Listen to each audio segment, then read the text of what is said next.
Eric and Kouri Richins seemed to be living the perfect little life. The attractive young couple had 3 young boys and were doing very well financially living in Utah. They traveled, had a beautiful home, and spent a lot of family time with the boys. But beneath the exterior, something else was happening. Family members say Eric suspected his wife of trying to poison him, giving him food and drinks laced with poison. Eric got so suspicious that he changed his life insurance and his will to give his money to his sister, who he trusted to take care of the kids. Now, prosecutors say Eric was right.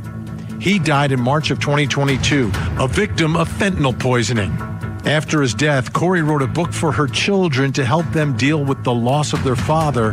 And just after the release of the book, Kouri was arrested and charged with the murder of Eric. State of Utah versus Kouri Richins. Counsel for the state are present. Counsel for the defendant are present with Ms. Richins. Mr. Bloodworth, anything before we invite the jury? No, Your Honor. Ms. Lewis, Ms. Nestor, anything? Sure. Okay. And we're starting with Ms. Bramwell, correct? Yes, sir. Okay. Let's invite the jury in, please.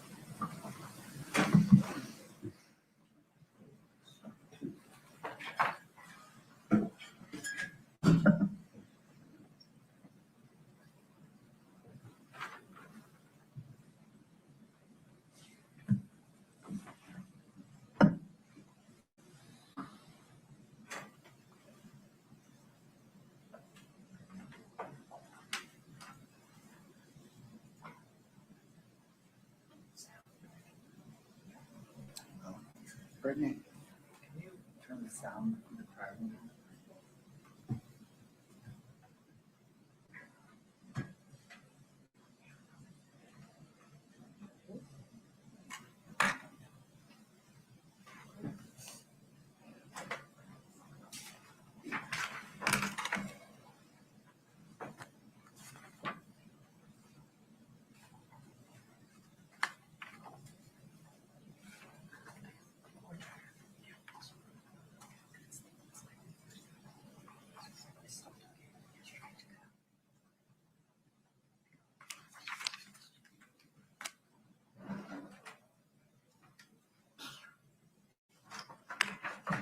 All rise for the jury.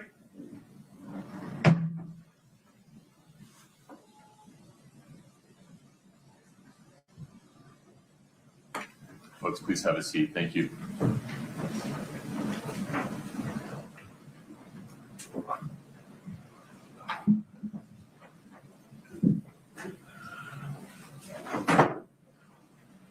All right, have a seat. Thank you. Mr. Bloodworth, the state's next witness, please. Thank you, Your Honor. Ms. Serpina. Marie Bramwell, please. Ms. Bramwell, good morning. If you'd step in front of Brittany, we'll get you sworn in.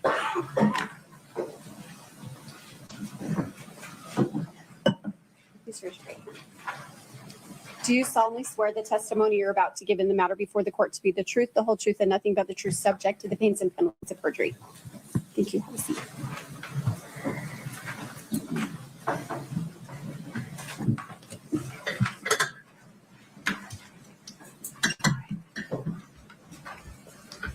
Good morning, ma'am. Good morning. If you could state your name and spell your last name, please. Marie Bramwell, Bramwell. What do you do for work? I'm an attorney. What kind of law do you practice? Domestic relations. Does that include divorce work? Yes. And is your practice located in Heber? Yes, it is. I want to turn your attention to May of 2021. Were you doing that same law practice at that time? Yes, I was. And what is the name of your law firm? Gordon Law Group. What is your firm practice related to when you're starting an attorney-client relationship, when you would collect a retainer payment? Normally, there is an initial consultation, and after that meeting, then we would collect a retainer. What's the approximate cost for that retainer? It's normally $5,000. What is, so you mentioned after that initial consult, is that consult typically done in person? Yes, it is, typically. And would that retainer agreement or the retainer payment be collected then after the initial consult? Normally it is, yes. Do you know Kouri Richins? Yes, And have you met with her? yes, I have. Was that on May 3rd of 2021? That sounds correct. Did you have any other in-person meetings with Kouri Richins? I don't believe so. Did you, after that initial meeting, did you subsequently exchange emails with Kouri Richins? Yes, we did. Did you ever meet with her in person again? I don't believe so. Okay.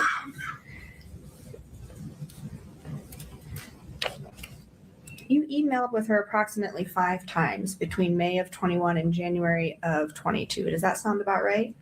That sounds correct. And she emailed you about 4 times in that same time frame. Does that sound right? Yes, that sounds correct. Other than those communications, did you speak with her at any other time? I don't believe I did. If someone decides not to move forward with your firm in an attorney-client relationship manner for any reason, would a retainer be returned to them? Yes. Scott, if we could show the witness exhibit 4-20, please.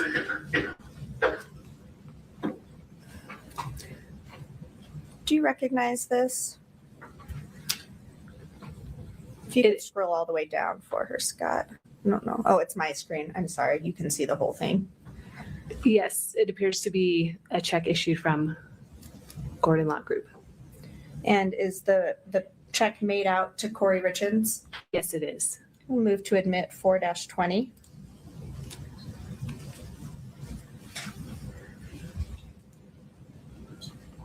Oh, no objection, I'm sorry. 4-20 is admitted.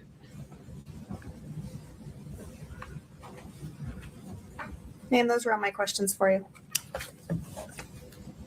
Ms. Lewis. Katie, could you pull up State's Exhibit 4-18 for the witness?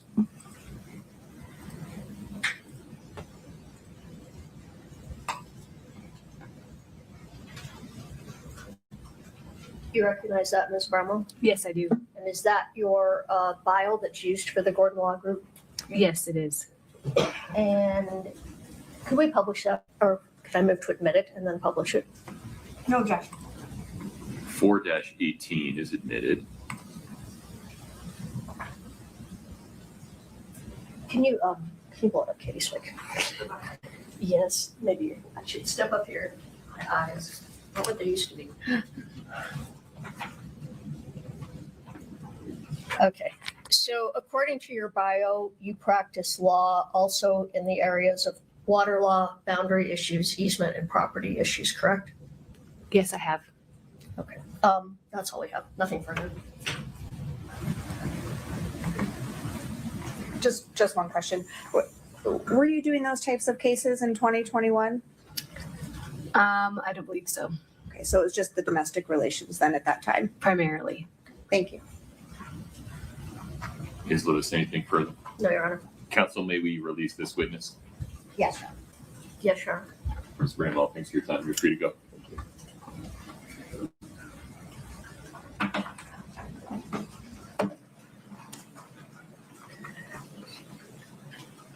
Counsel.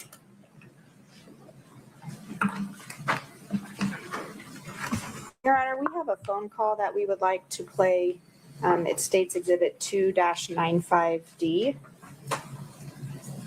We've laid the foundation for these calls through other witnesses. We object. I think these phone calls need to come in through a witness, and I know this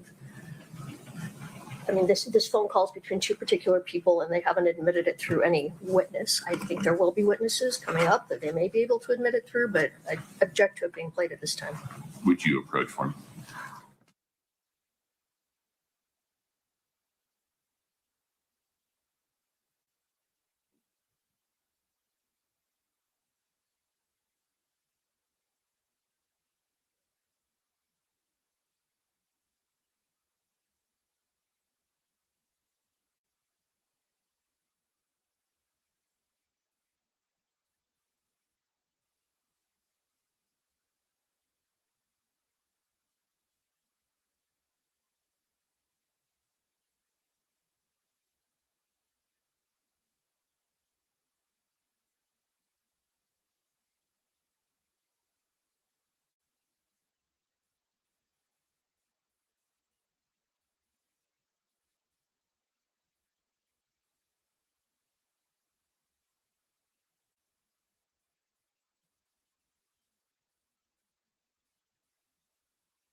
Ladies and gentlemen, there's a couple of legal issues I need to sort out. If I sort them out now, it will make the rest of the day more efficient. I appreciate your patience. Please rise for the jury.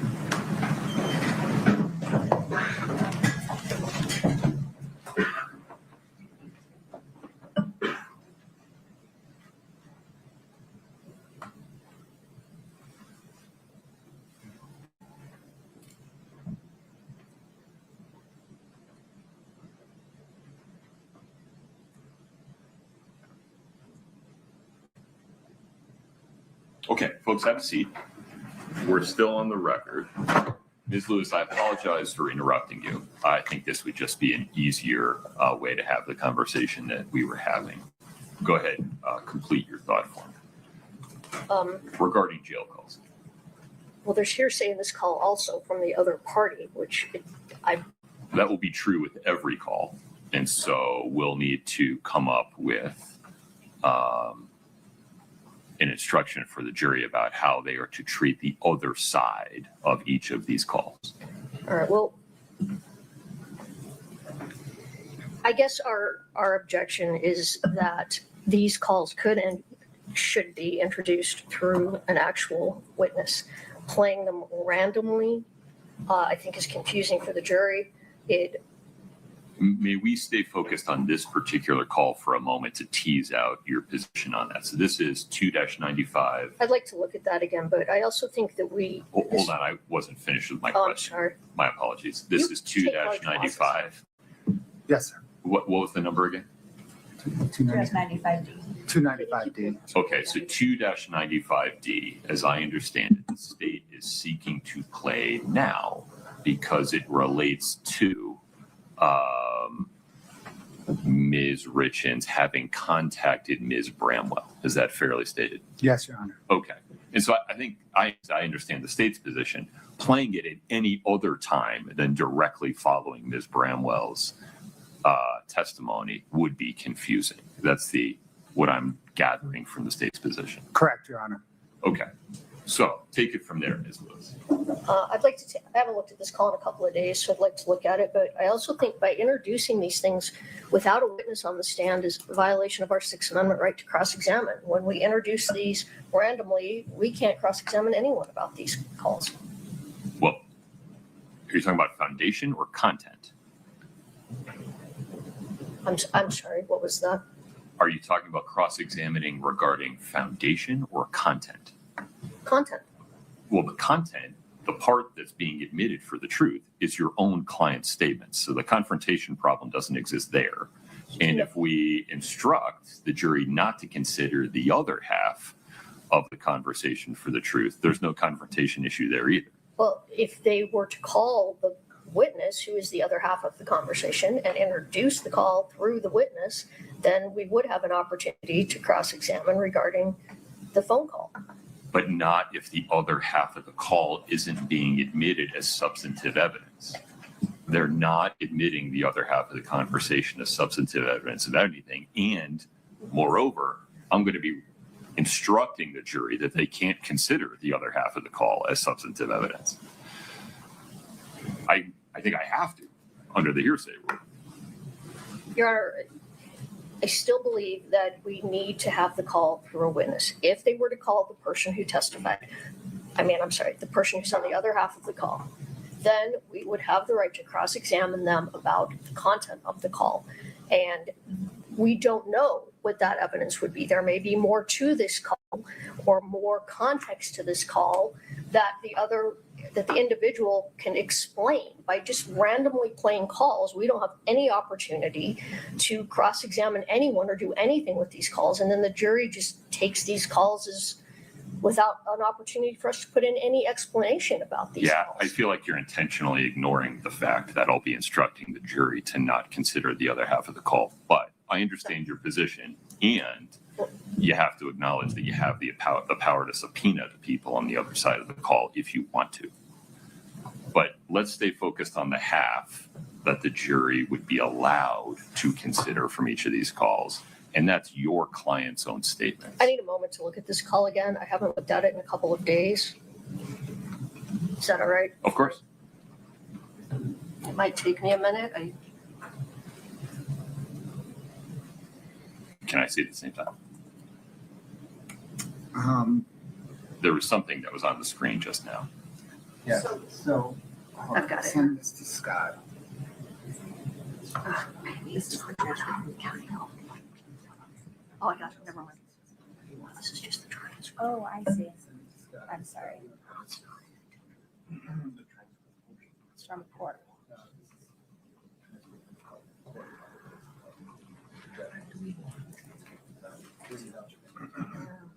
They sent it to us the other day. We're getting it to you. No problem. And then somebody else on your team is going to provide me and opposing counsel with the transcript of Ms. Gibson's testimony. Okay, I'm confused. Yeah. I was getting you that, you want to see the exhibit itself first.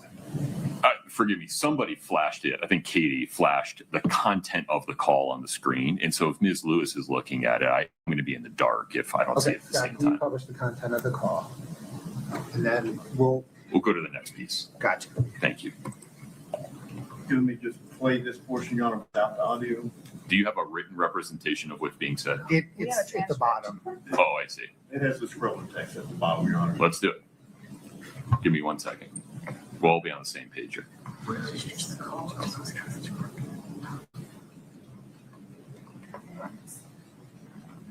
Cool. Hi.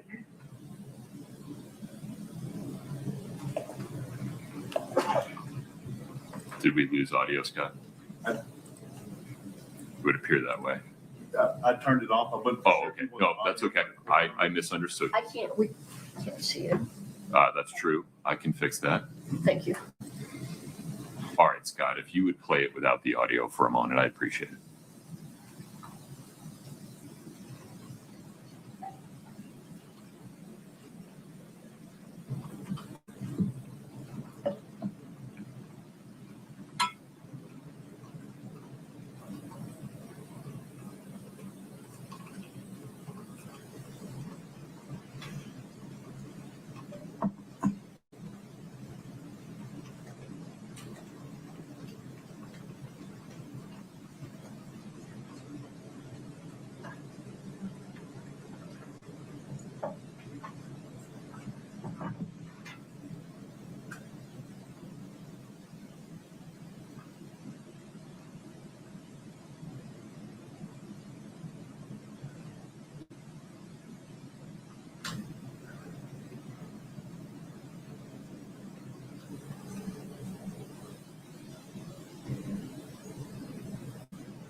I appreciate seeing the content of the call. Thank you. But forgive me, for the record, and so that defense counsel can respond. The probative value of this is, Your Honor, it goes to Ms. Richins' state of mind. It goes to her intent about the marriage and what her thought process was in seeking counsel from a divorce lawyer. fine. Ms. Lewis, I understand defendant's position regarding hearsay. Anything further regarding foundation or 4010203? Yes, I think that the call needs to be further redacted. I mean, I stand on our objection, but if the court's going to let it in, it needs to be further redacted. The first part of the call is not relevant. I'd have to pull it up again. I can work with them about the parts, and I think the last part. So I think there's some at the beginning that needs to be taken out and some at the end that needs to be taken out. If it's going to come in. Be specific? On what basis? Well, if I have it up in front of me again, I can be. Well, let's have a larger discussion. This was on my to-do list, not necessarily for today, but I've been waiting for defense counsel's final word on the jail calls pursuant to the pending motion regarding the jail calls, and I don't have it yet. At some point, I'll need defense to say what their position is regarding each of the proffered jail calls. Okay. So this is the one that's coming up now, but at some point we have to come to closure on that issue. So we're not Understood. doing it in real time.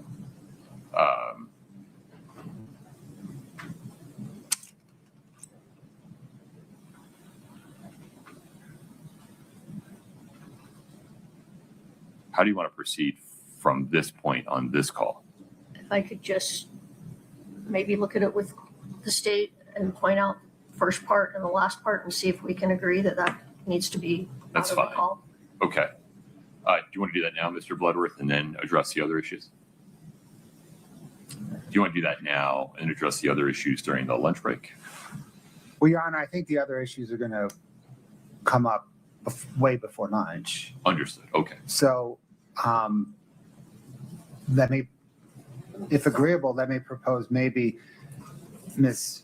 Lewis and Ms. Shervinack could address that in parallel. Me and other defense counsel can address.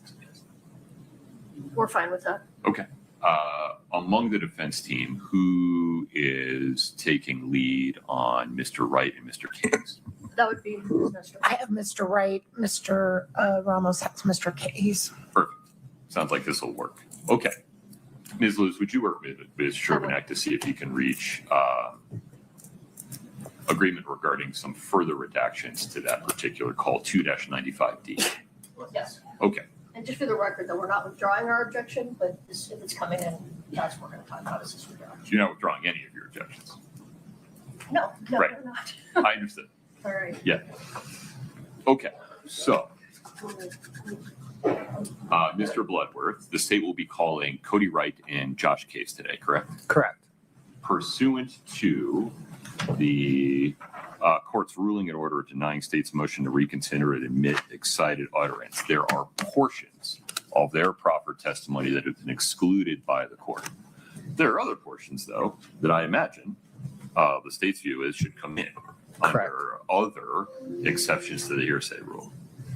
Have you, can we just talk about practicalities for a second, had a conversation with Mr. Wright and Mr. Case so they are aware of the limitations imposed by the court? Yes, Your Honor, I've had that conversation with each of them, and to reinforce it during the examination, I will ask questions kind of in the form of, without saying what Mr. Richins said, what was your impression? Okay. Will the state be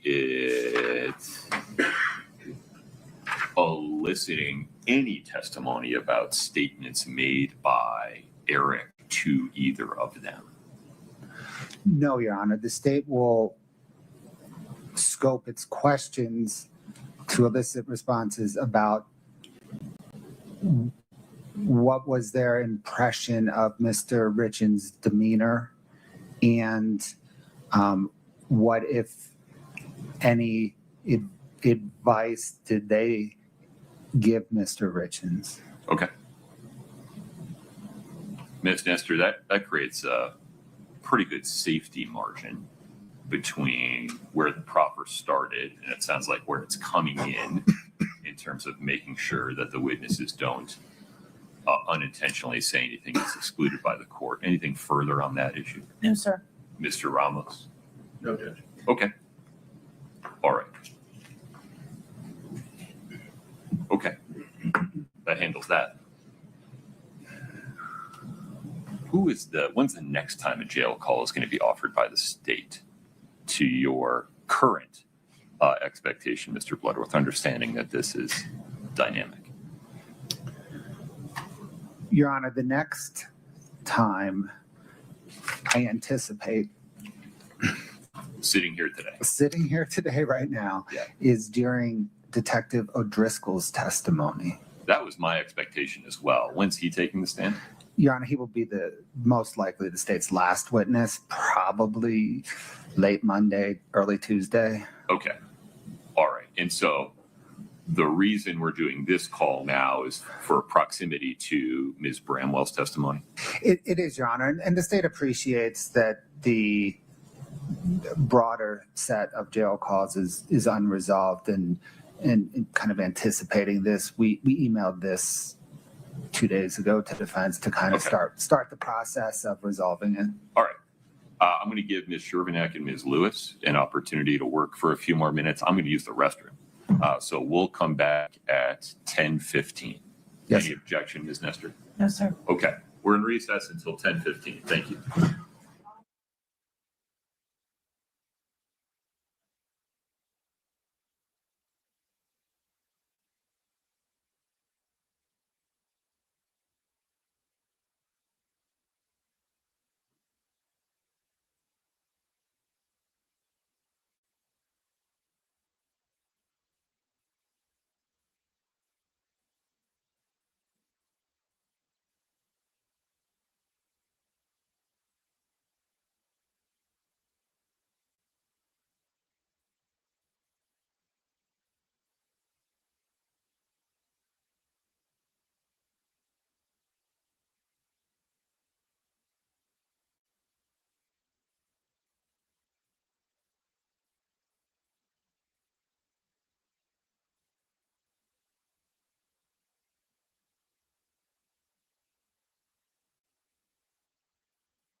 talking about.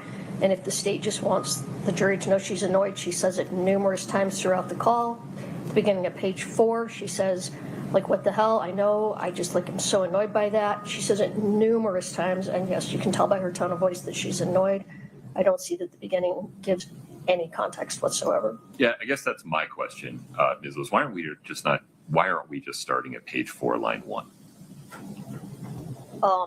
Well, actually, I think that would make perfect sense. And when Ms. Shervanack and I were going through this, I actually had asked for more to be redacted, and I compromised a bit. But now that you've reminded me, yes, I actually think it would make sense to start at page 4, line 1. Where, out of the gate, Ms. Shervanack, she describes being annoyed. And we go from there. I disagree, Your Honor. She's talking about the Heber thing on page 3 at line 5. She says beat around the bush. Obviously, what I'm thinking about, she's talking about the Heber thing. The Heber goes thing is both ways. different than Ms. Bramwell and Ms. Miller. No, Tell me how. the Heber thing directly refers to her meeting with Ms. Bramwell in Heber. Oh, I don't think that's clear from the text of the call. If I was confused about it, I think there's a pretty good chance the jury would be confused about it. I disagree. I know, you've been very clear about that. Anything else? Just that this is important context for the whole call, and starting it partway through does not give the context that's necessary to understand what starts on page 4 at line 1. Anything else? It's relevant, Your Honor. I understand. Anything else? No. Okay. We're going to start the call at page 4, line 1. Anything else, Ms. Lewis? No, Your Honor. The court rules that starting the call at page 4, line 1, and then including the redactions that counsel have agreed to in the body of the call and at the end, provides probative information regarding Ms. Richins' state of mind and backward-looking reflections regarding her consultation with Ms. Bramwell. That probative information, the probative value of that information is not substantially outweighed by the danger of unfair prejudice or any other Rule 403 considerations. With respect to defendant's hearsay objection, Ms. Richins' side of these recorded calls is categorically not hearsay, and the court will instruct the jury that they cannot consider the male voice side of the call for the truth of the matter asserted. Rather, they can only consider the statements made by the male on the call for the effect that they had upon Ms. Richins in the conversation. Any further objection, Ms. Lewis? No, Your Honor. In terms of instructing or just providing the jury for context, I'm inclined to tell the jury that Ms. Gibson testified that she preserved some recordings of phone calls involving Ms. Richins. You're about to hear one such phone call. Any objection, Mr. Bloodworth?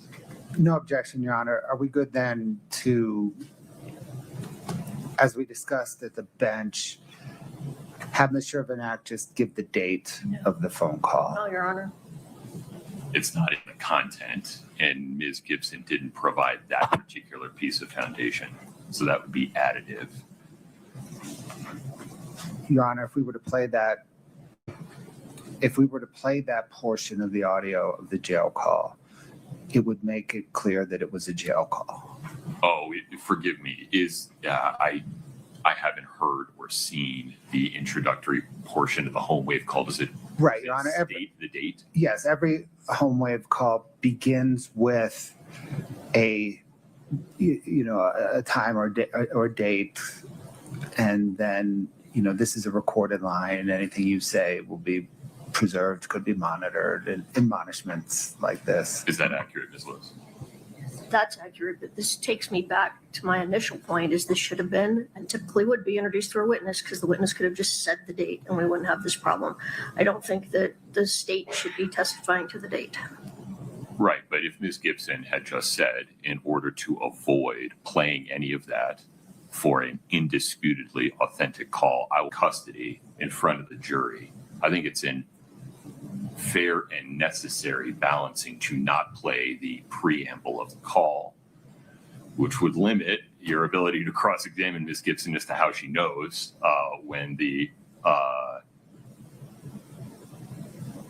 date of the calls, because it's based on that same content. And so I think it's appropriate and does not violate defendant's rights in any way to just state what is undisputed. December 18, 2023, correct, Mr. Bloodworth? Oh, that's correct, Your Honor. I also think the date falls, because of the way the calls are labeled, the date falls under Jeremy Thomas's certification as to the authenticity. I understand. I think you and I see it the same way. It's just a matter of the defense's good faith objection to me providing the information, but given the alternatives, this is the best way. Yes, sir. Okay. One more Please. pragmatic Yes. question. Because the court's decision just redacted out the initial part of the demonstrative, it seems to make sense to the state to, at this point in time, as a matter of efficiency, to just kind of fast forward and hit play beginning at page 4, line whatever the court just decided. Yeah. Rather than take 15 minutes to redact the exhibit now, and then at the end of the day, we can redact it and clean it all up consistent with the court's ruling. Is Lewis, you okay with that? You're not waiving any objections? I understood. Yes. Okay. I've got it redacted already, ready to go. Page 4, line 1. Okay, so Scott's way ahead of us. All right. Scott, why don't we take a look at it together? Show me the new version of 2-95D.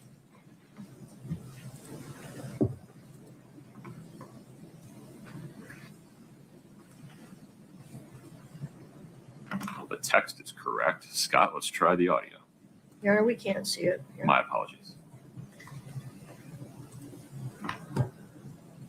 Oh, Scott, go ahead. Yeah.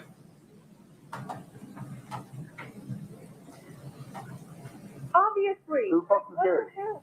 I know. I'm just so annoyed by that. I'm like, what the hell are you talking about?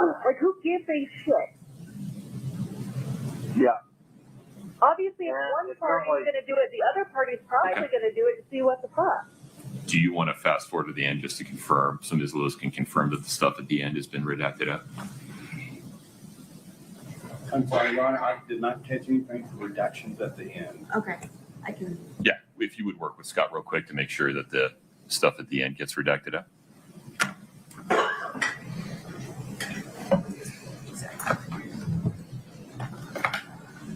I'll give you the page. Yes.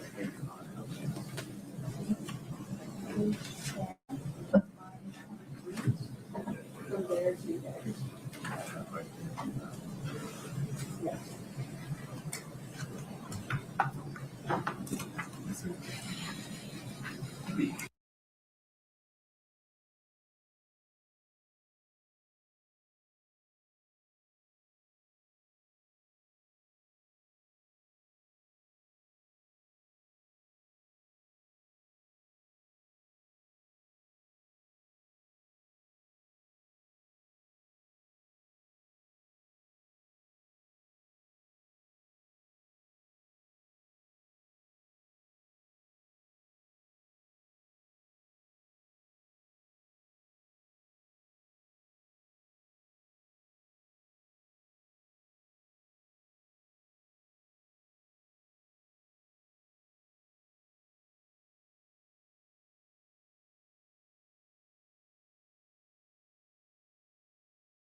Where do you work?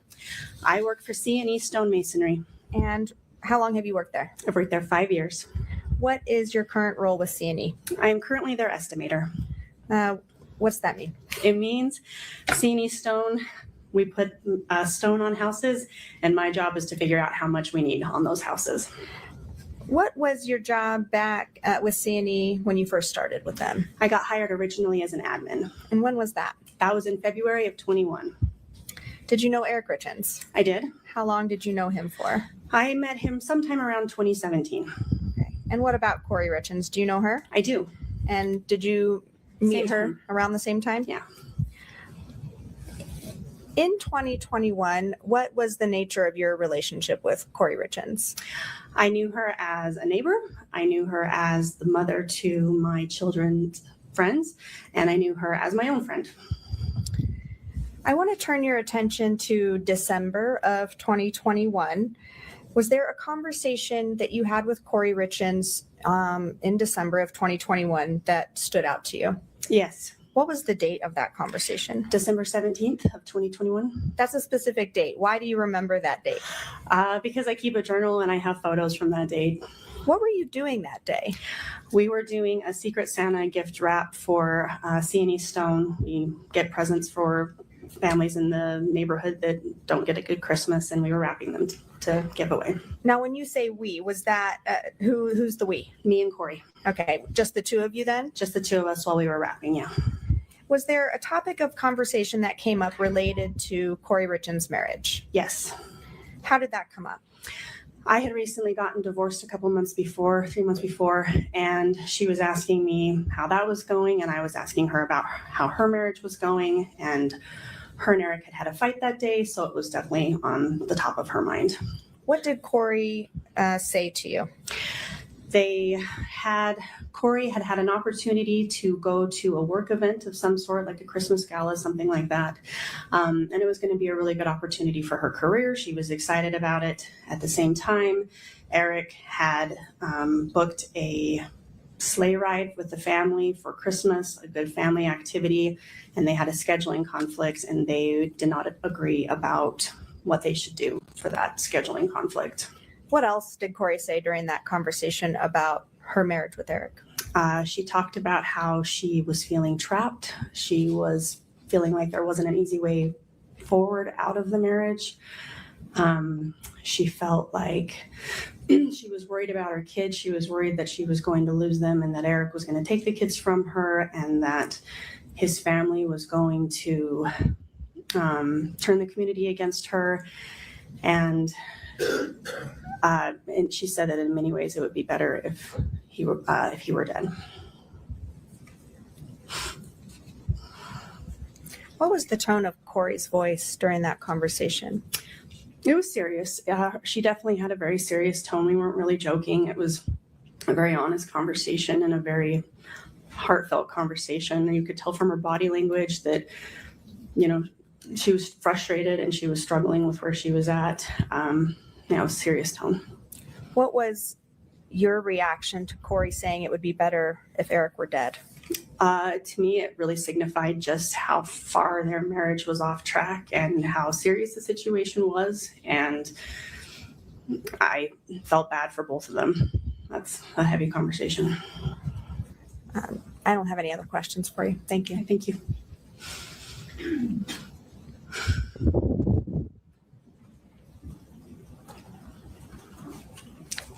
Good morning, Ms. Lloyd. Good morning. My name's Kathy Nestor. I'm one of the attorneys representing Kouri Richins. First of all, I want to talk to you about how you got the job with C&E. Absolutely. Isn't it fair to say that Kouri helped you get that job because you'd just gotten a divorce and she was doing something nice for you?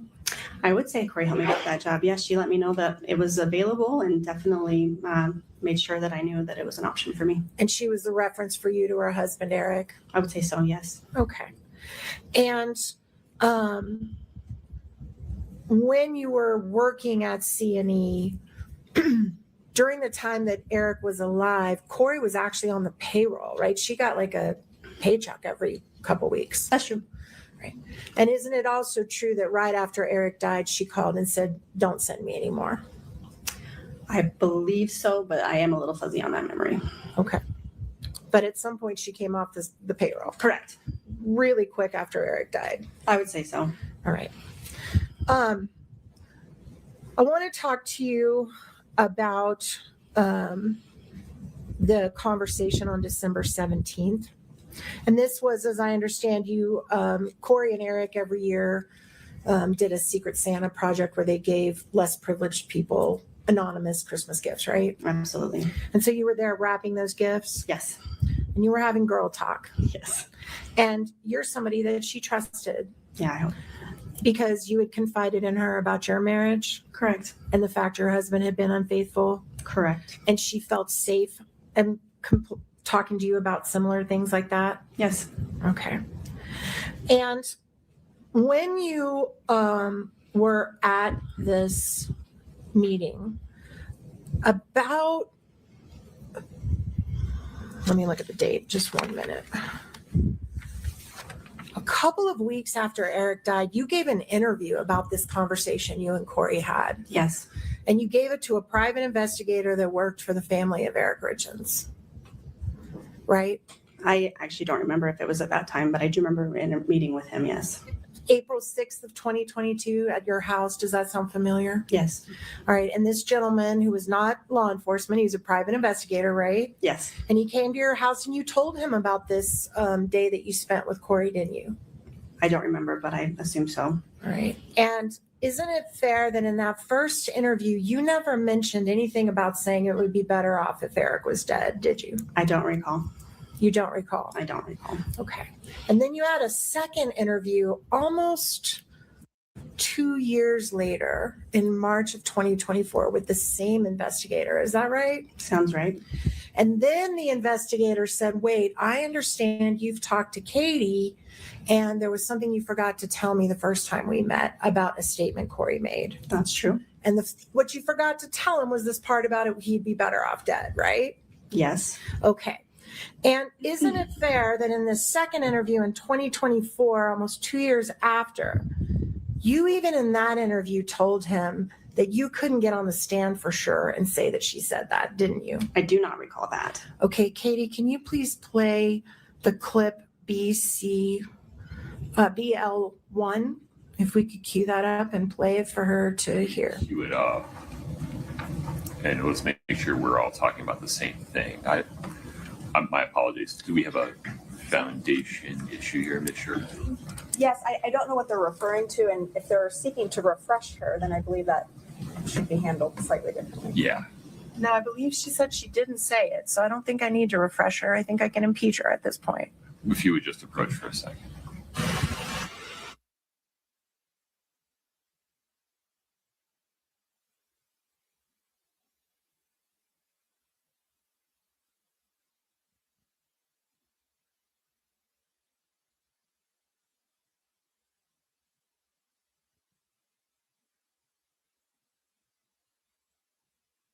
For more exclusive true crime episodes and explosive live trial coverage, subscribe to at Southern Sin and at Truth Talks. Join us every day at 9 a.m. No problem.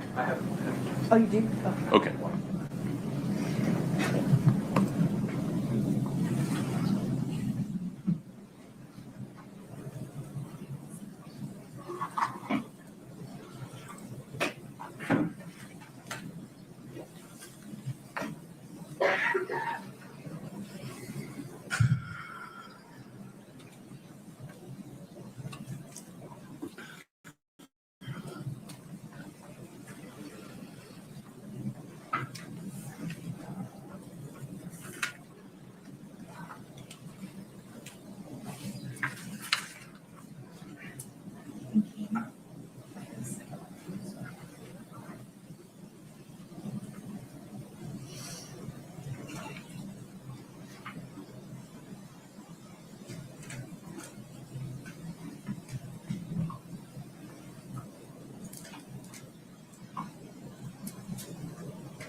Okay, so would you say the number one more time, Ms. Nestor? Yes, Your Honor. We are going to be playing a clip that we have marked. We're not going to admit it. We're just going to impeach with it, but it's BL1. Okay. And let's see, Katie, let me get you connected here.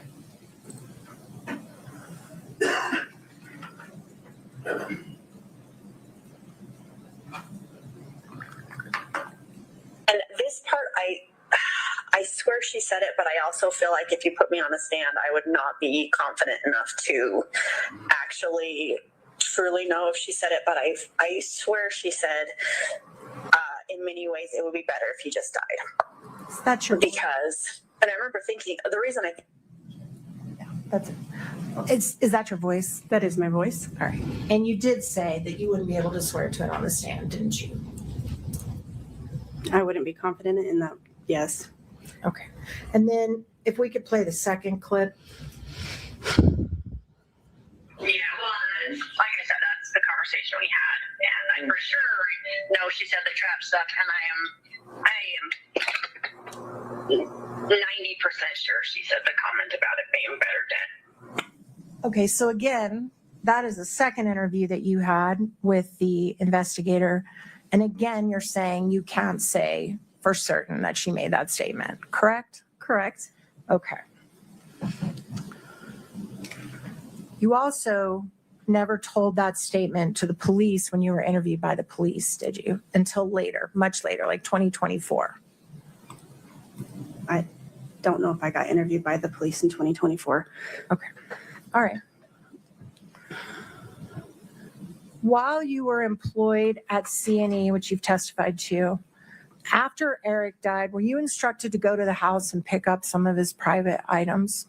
Yes. And who asked you to go pick up his things? Your Honor. Scope. Help me understand.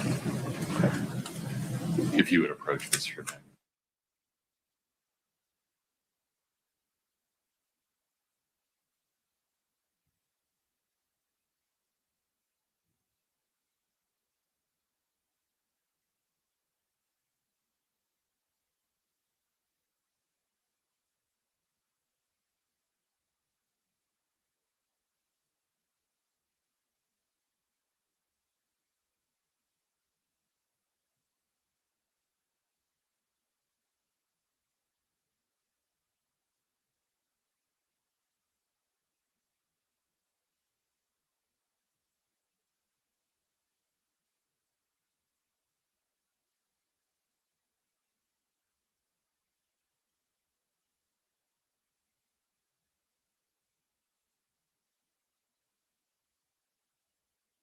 The objection to outside the scope is sustained. Ma'am, we are going to ask you some more questions in our case. So I will see you again, and that's all I have for you right now. Okay, thank you. Ms. Sherbanek, anything further today? Yes, Your Honor. Ms. Lloyd, we listened to part of your conversation during one of your previous interviews, and do you recall during the rest of that conversation explaining why you remembered Kouri making that statement? I do. What's that explanation for why you remembered that specific statement from Ms. Richins? Well, as someone who's gone through divorce myself or marital troubles, I know that it is probably somewhat common to have thoughts that aren't necessarily the nicest about your spouse and to have really strong feelings that way. But I was struck because she said it out loud. And some of those thoughts are what you'd call an inside thought sometimes. And it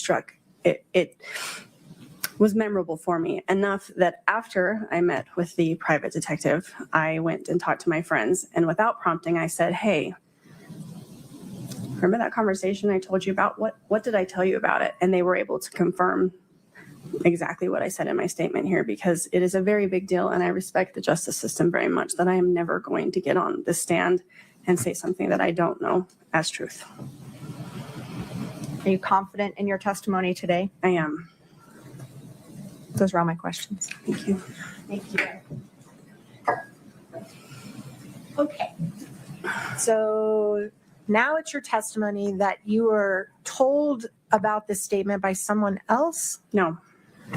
My testimony is it is very difficult to say such a thing when someone that you care deeply about has been leveled with such charges. It is very difficult. So that is why it didn't come up in the first interview. It is a very difficult position to be here on the stand saying things like this. I don't want to be here. No one has supplied my testimony to me. No one has made me say anything about that. No one has supplied words to me. I know that that happened, and it is unfortunate that it happened because I don't want to be here saying it, but I know that that is what was said. And in fact, the friend you're talking about is Kouri Richins, right? Oh, absolutely not. Absolutely not. Didn't you discuss this statement with Kouri Richins, and Katie's the one who sent you to the private investigator? Katie is the one that made the private investigator aware of it, but that is not who I had the conversation with about it as far as the truth of the statement. But you did have a conversation with Katie about it. I did. Okay. And then you also had a conversation with some other friends who helped refresh your memory about what you might have said? They confirmed what I said. They did not supply a sentence to me. They did not do anything like that. They just helped me do a hard thing. Okay. And who did you tell about this statement prior to reporting it, besides your friends and Katie and the private investigator? What do you mean? Did you tell anybody else? I told my friends. I told my partner. I told the investigator, Katie. I don't recall who else. Okay. And this was all in 2024 when you brought it up to the investigator? My friend conversation would have been in 2021, right about the exact same, probably within a couple days of that conversation initially with Kouri. And you would agree that if Kouri was planning to kill her husband 60 days later, it probably wouldn't be a really smart thing for her to say to you, hey, it'd be better off if he were dead, would it? Now make your objection that the question is complete, Ms. Shervin. It doesn't matter now. Okay. Go ahead, you can answer. Say it again, please. I'm so sorry. If Kouri Richins was planning to kill her husband in about 70 days after she made that statement to you, it wouldn't be a really smart thing to tell someone like you, hey, it'd be better off if he were dead, would it? Objection, Your Honor. Calls for speculation. Sustained. Do you have an opinion about that? Same objection. Sustained. Doesn't call for speculate. It's sustained. Okay. Did you ever ask Kouri directly, what did you mean when you said that to me on December 17th? No. You never gave her the opportunity to explain whether she was just venting, whether she was joking, whether she was serious? Unfortunately, no. Right. And you had a long time to do that before you reported it to this investigator, didn't you? As a friend. I suppose so. Yeah, that's all I have. Thank you. Ms. Lloyd, when Kouri Richins told you it would be better if Eric was dead, was she joking? No. What was her speculation, Your Honor? What was her tone? Object to speculation. Hold on. Let's pause. Yeah. The question regarding what she was thinking, or was she joking, pardon me, is sustained. Can't consider the answer no, because this witness can't know what's in another person's head. You can ask her about her demeanor. Sure. What was her tone of voice? Serious. Was she laughing? No. Was she smiling? No. Did you have any reason to believe that she was joking? No.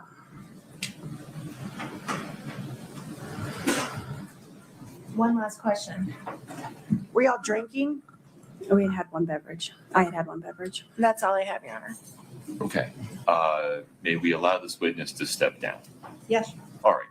Chief, please advise. I got it. Thank you. If you're called back, you'll get notice. Okay, thank you. In the meantime, please don't talk to anybody about your testimony.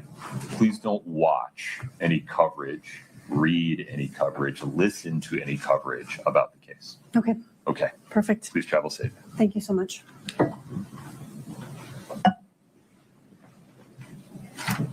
Counsel.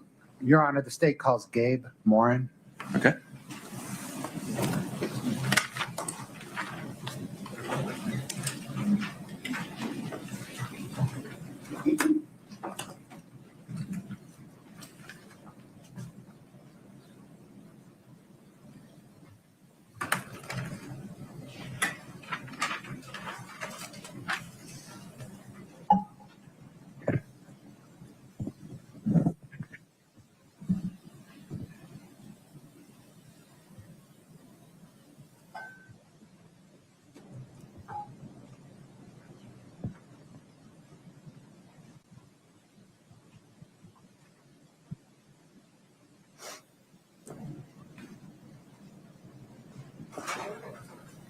Sir, if you'd step in front of Brittany, we'll get you sworn in, please.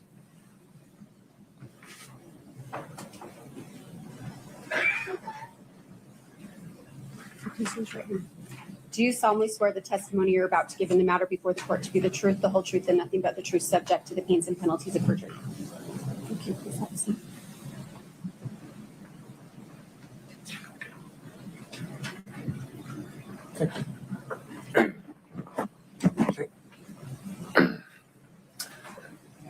Good morning, sir. Hello, What, sir, is your name? Gabriel Morin, Morin. And what do you do for a living? I own a restaurant over in Camas. And, sir, is that the Mirror Lake Diner? Yes, sir. How long have you owned it? Almost 13 years. Do you operate it as well? Yeah. Scott, can I get 8.6 or 8-6, please?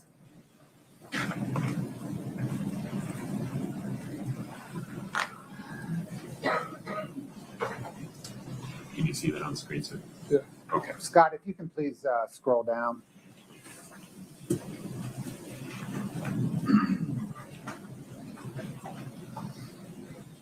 We'll go back to the top. Sir, do you recognize these records? I do. Are these records made at the time of the transaction? Yes. And is it your business regular practice to make these records? Yeah. I mean, there's some, at the time of an order, the table is created, whether it's a to-go order or someone physically in the restaurant. And then when the card is actually swiped, then the table is closed. Okay, so we're going to get into that. I just need to lay a little bit of foundation to admit them, then we're going to publish them. But do you keep these records as Your a Honor, regular? We don't object, but he can, it's fine to come in. States 8-6 is admitted. Thank you. Let's publish them, please, Scott, Your Honor.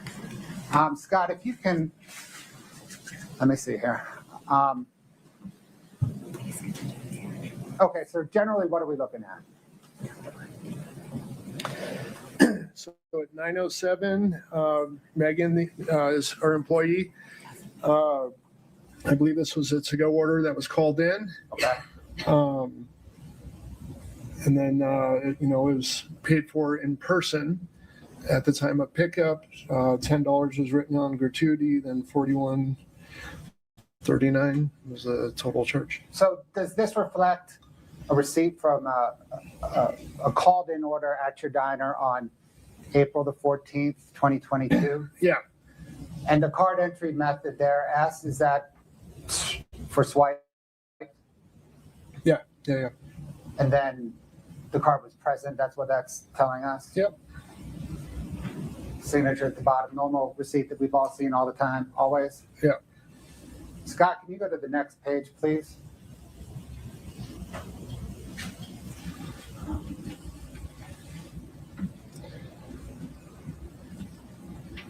What's is this portion of the document that we're looking at now? Okay, so this is Megan's checkout. This would be at the end of her shift.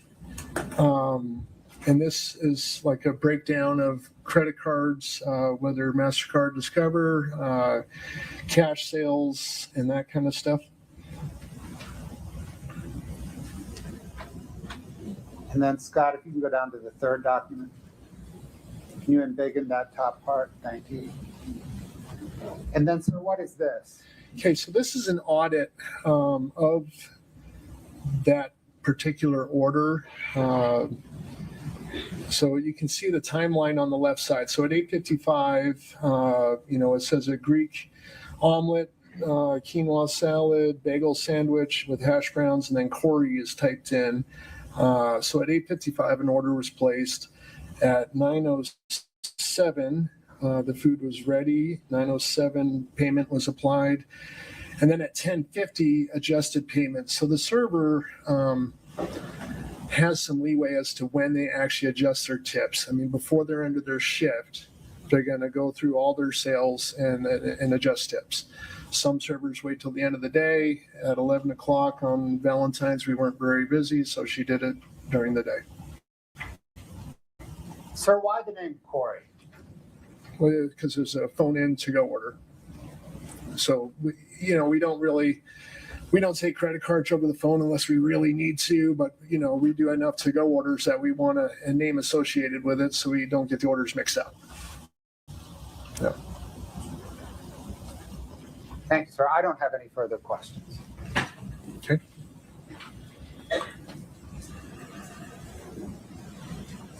Good morning, sir. Hello. You and I've met before, but just to remind you, I'm Kathy Nestor. I represent Kouri Richins. Okay. So I want to go back to what the Exhibit 8.6 that the state just went over with you, and if we could go to the last page.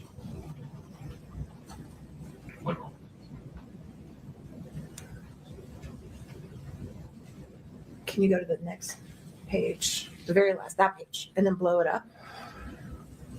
And can we publish, Your Honor? It's in. Yep. Okay. So could we please highlight the bagel sandwich and the Greek omelet? Now, I've visited your diner. You guys have had similar menu items for a long time. Is that fair to say? Yeah. You're pretty familiar with your food? Yeah, we haven't changed the Greek omelet since day one. Okay, what's in the Greek omelet? Feta, spinach, Kalamata olives, 2 eggs, spinach. And it's an egg omelet. Yes. I don't know if there's another kind, Yeah. but just in case. All right. And so that is just the egg dish itself, right? It's not a sandwich. No, it does come with a choice of hash browns or country potato. You can modify that and do a quinoa salad, which is what happened in this case. Okay. So they switched out the hash browns for the quinoa salad. Yeah, so there's an upcharge for that, but like you could get soup instead of hash browns. So great. So your side. And then what's in the bagel sandwich? Bacon, egg, and cheese, avocado, and tomato. All right. And it's on what type of bagel? Just a New York plain water bagel. All right. And is there mayonnaise or anything on it? Nope. So it's a fried egg? Typically over hard. I'm sorry. Yeah, over hard. Yeah, fried egg over hard. Over So hard. Over I'm hard. sorry. So not runny. Got it. So it's fried egg over hard. Mm-hmm. Great. And then pepper jack cheese. All right. Yeah. And when you get that ready for a to-go order, how do you package it? It's because it's with hash browns, it'd be in a styrofoam box. And it's a hot sandwich, correct? Yeah. You certainly wouldn't want to eat an egg sandwich cold. Right. That'd be kind of gross, right? Debatable, but Okay. yeah. Maybe a cold egg sandwich. We do a lot of to-go that okay, that's what they want. Okay, but you give it to them hot. Absolutely. All right. Okay.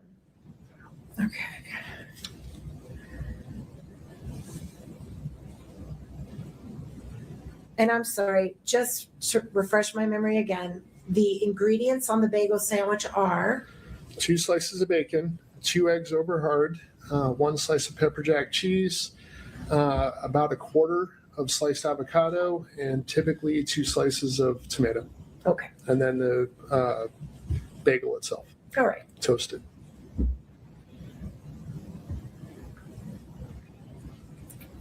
Court's indulgence for just 1 minute. I think I'm almost done. Just 1 second, okay? Okay.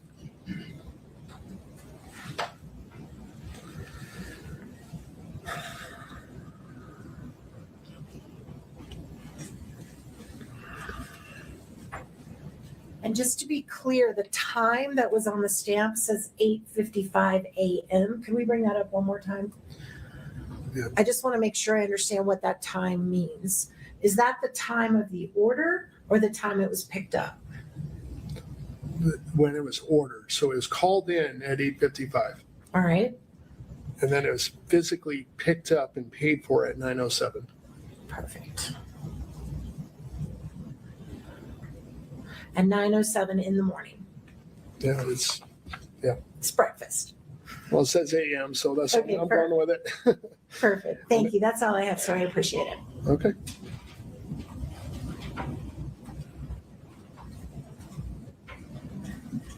No, Your Honor. So you can step down. May we release this witness, counsel? Yes, Your Honor. Yes. You're free to go. Thank you, sir. Thank you.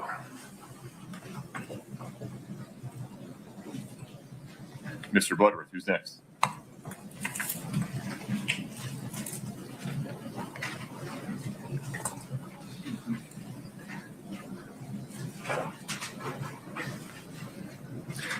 Your Honor, the state calls Josh Kays.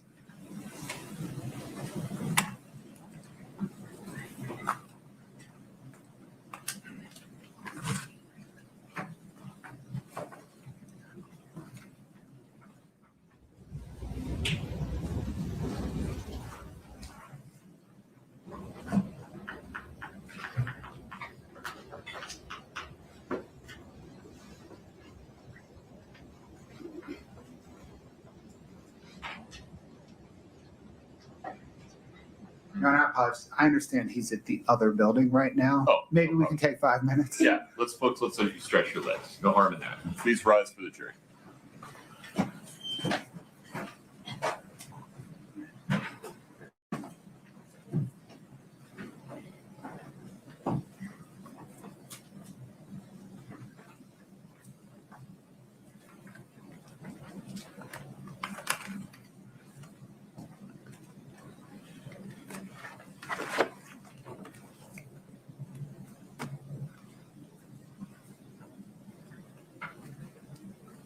Council will be in recess until 11:25. Thank you.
Back in, please.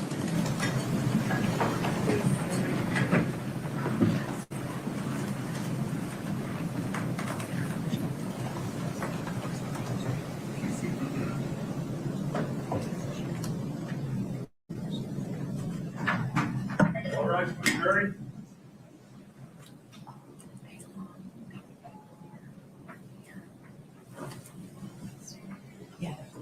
Please have a seat, folks. Thank you.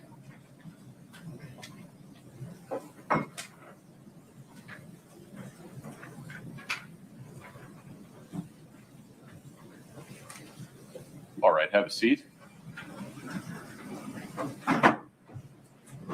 Mr. Bloodworth, may we invite Mr. Kays into the courtroom, please? Yes, Your Honor.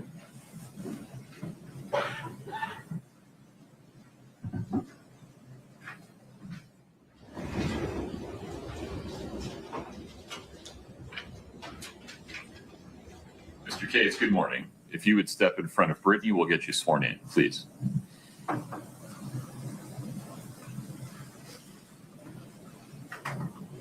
you'll please raise your right hand. Do you solemnly swear the testimony you're about to give in the matter before the court to be the truth, the whole truth, and nothing but the truth, subject to the pains and penalties of perjury? Yes. Thank you. Please have a seat.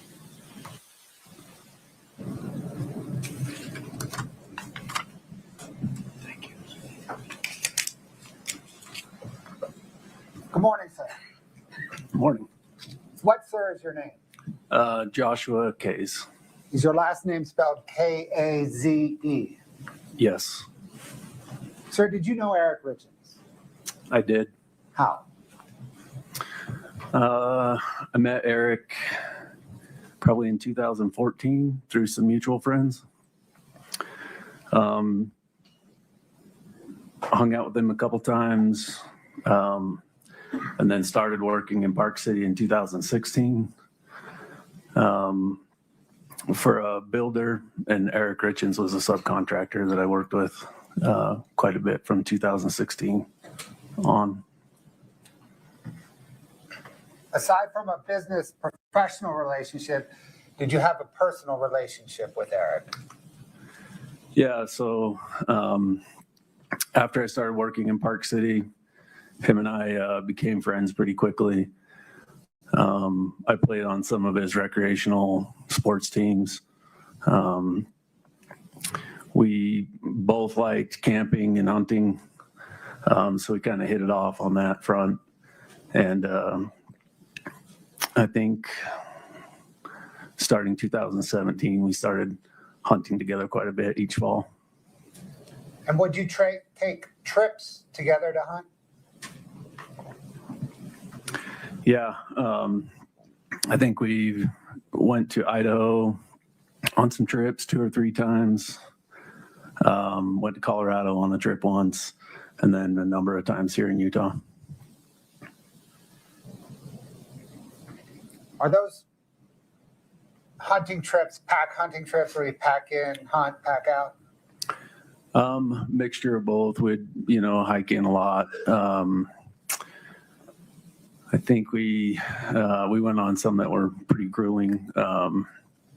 Idaho in the Frank Church Wilderness was a pretty grueling experience. Our last one that we went on together in Colorado ended up being pretty physically demanding, but it was a mixture of sleeping out. Sometimes we'd sleep in trailers, all the above.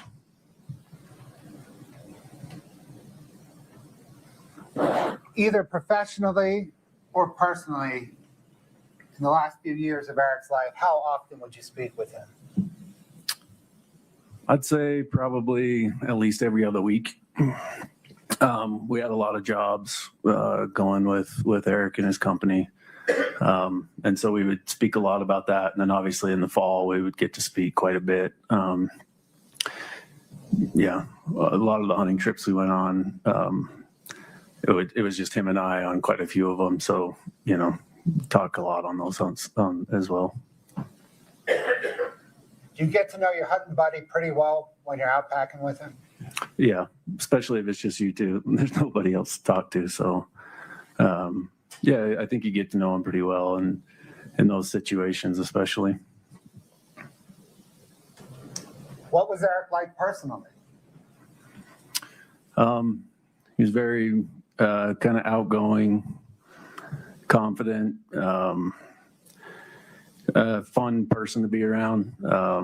He's just kind of magnetic personality. Obviously not shy. I'd say competitive, especially in sports that we played. He was extremely dependable. One of the best subcontractors I've ever had. If you asked him to do something, he didn't forget.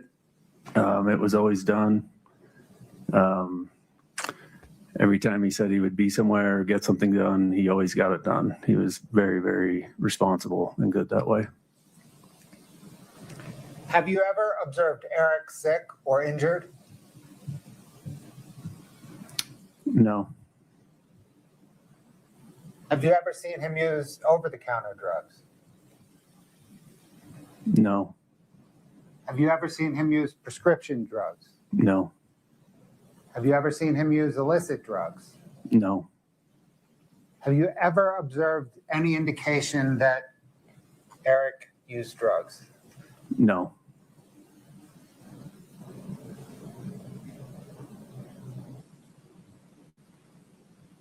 Do you recall receiving a phone call from Eric Richins at about 2:11 p.m. on Valentine's Day 2022? I do. Without saying what Eric said to you, why is it you remember that phone call?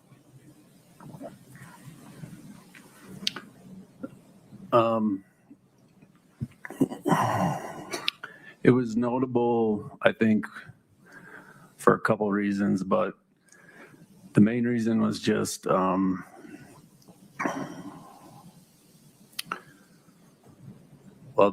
topics of the things we talked about, but also the emotion, I guess. It was unlike any other conversation I'd had with Eric. Mostly just kind of his spirits felt almost like somber, and anybody that knows Eric, most of the time you would call and he would already be talking upbeat, and this one was a lot different. How did he sound to you? Like I said, somber would be maybe a way to describe it. Very serious. Maybe sincere, which can be is a little like, especially for friends that joke around a lot and kind of rib each other quite a bit, which we did. It was just very outside the norm. Had you ever heard Eric sound like that before? No.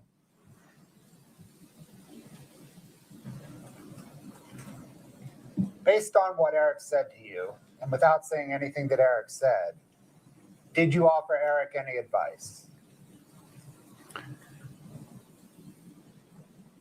I don't know that I would say advice other than maybe like questions, like suggestions and questions was my response.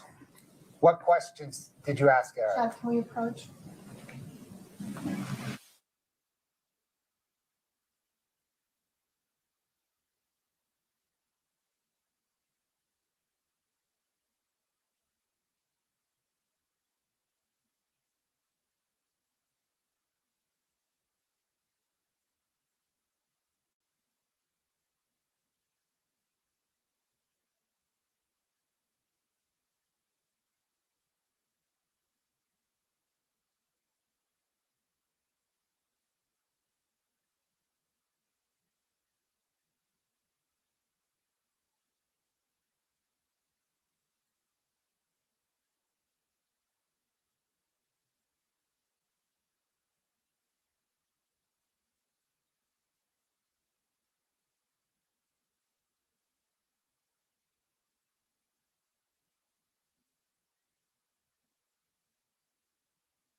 For more exclusive true crime episodes and explosive live trial coverage, subscribe to at Southern Sin and at Truth Talks. Join us every day at 9 a.m.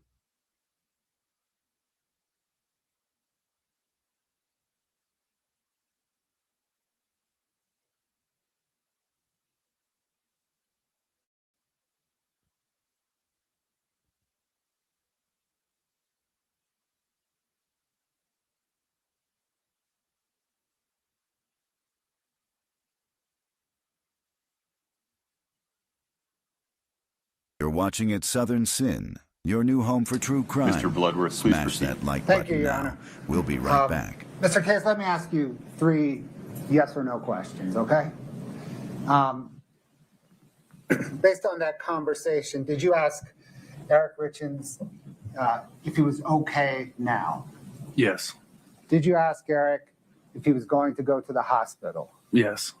Did you ask Eric, what are you going to do about it? Yes.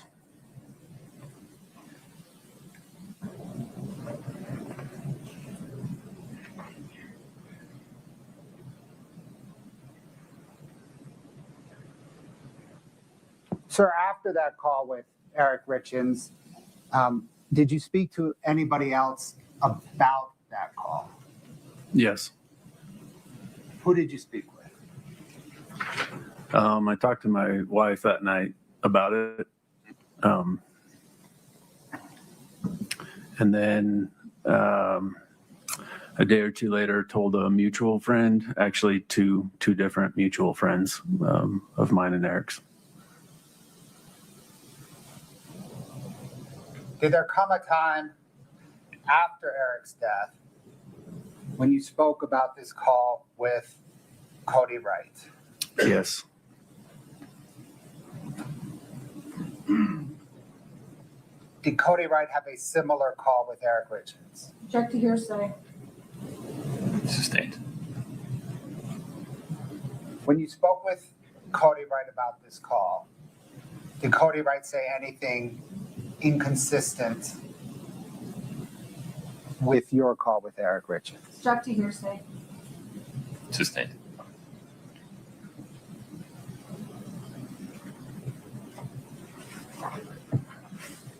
So that's all I have. Thank you. I have no questions, Your Honor. May we release this witness, Ms. Nestor? Yes, sir. Mr. Kays, you are free to go. Please travel safely, sir. Thank you. Thank you.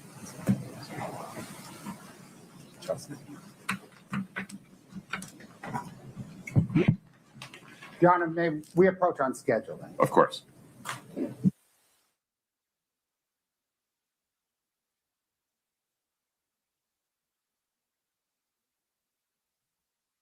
For more exclusive true crime episodes and explosive live trial coverage, subscribe to at Southern Sin and at Truth Talks. Join us every day at 9 a.m.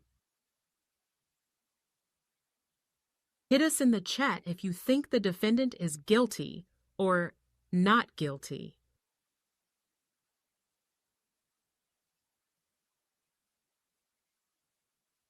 Thank you for subscribing to at Southern Sin. Keep our algorithm high by hitting the like button now and use hashtag Sinners in the chat to win a free membership.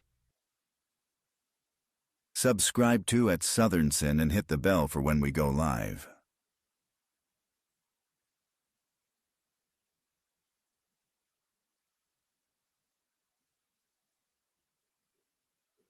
You're watching at Southern Sin, your new home for true crime. Smash that like button now. We'll be right back.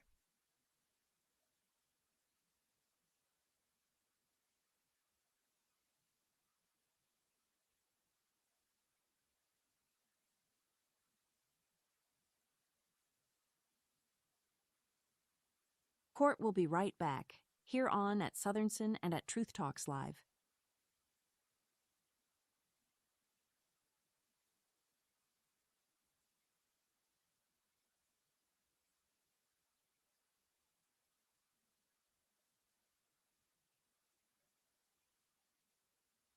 For more exclusive true crime episodes and explosive live trial coverage, subscribe to at Southern Sin and at Truth Talks. Join us every day at 9 a.m.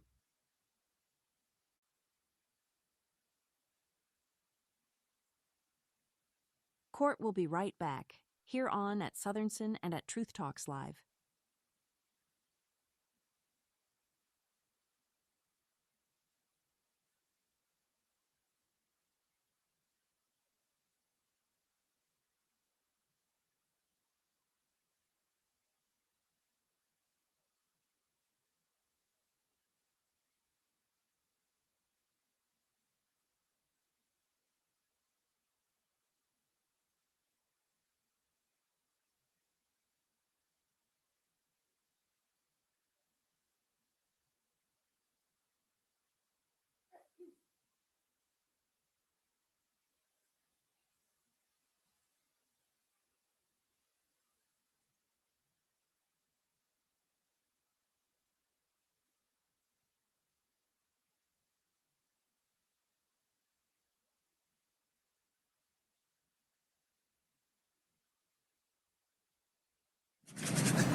Mr. Bloodworth, the state's next witness, please. Your Honor, the state calls Chelsea Barney.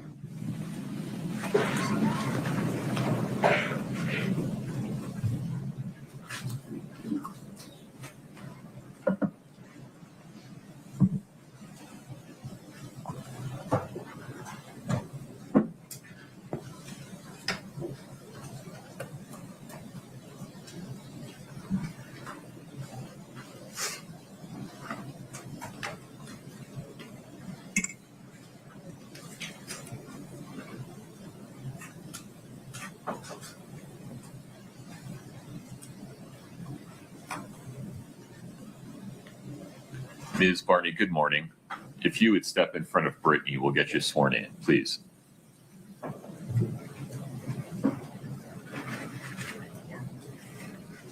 If you'll please raise your right hand. Do you solemnly swear the testimony you're about to give in the matter before the court to be the truth, the whole truth, and nothing but the truth, subject to the pains and penalties of perjury? Thank you. Please have a seat.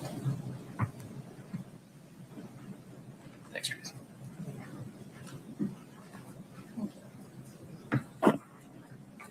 Thank you. Please proceed, Mr. Bloodworth. Thank you, Your Honor. Good morning, ma'am. What, ma'am, is your name? Chelsea Barney. Is your last name spelled Barney? Yes, Do you know Kouri Richins? I do. How do you know her? We've been friends for about 20 years. When did you first meet? Ninth grade, junior high, high school. And have you stayed friends that whole time? Yes. How often do you speak or did you speak with Kouri Richins? All the time. Well, sometimes every day, sometimes every other. I mean, all the time. How often would you see her? Couple times a week. When we got busy with kids, sometimes once a month. It just kind of depends on schedule at that time. Would you travel together? Yeah, I traveled sometimes with her. Yeah. Did you consider her your best friend? Yeah.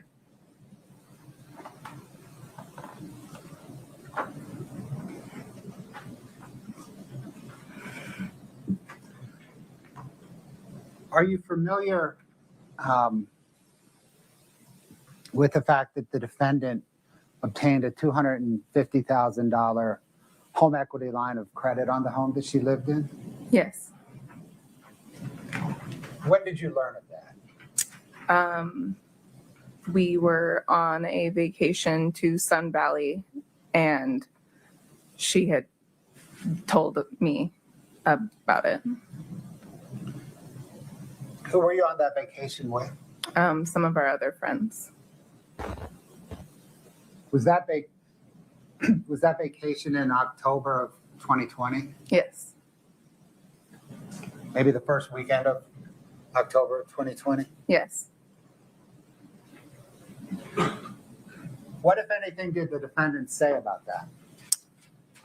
She had said that Eric was mad at her and had turned off her credit cards because he found out she took a loan out on the house, and asked if we could pay for the trip, and she would reimburse us when she could. Did Kouri Richins say what she did with that $250,000? She used it to buy a house to flip and sell. Scott, can we get 2-2D, please?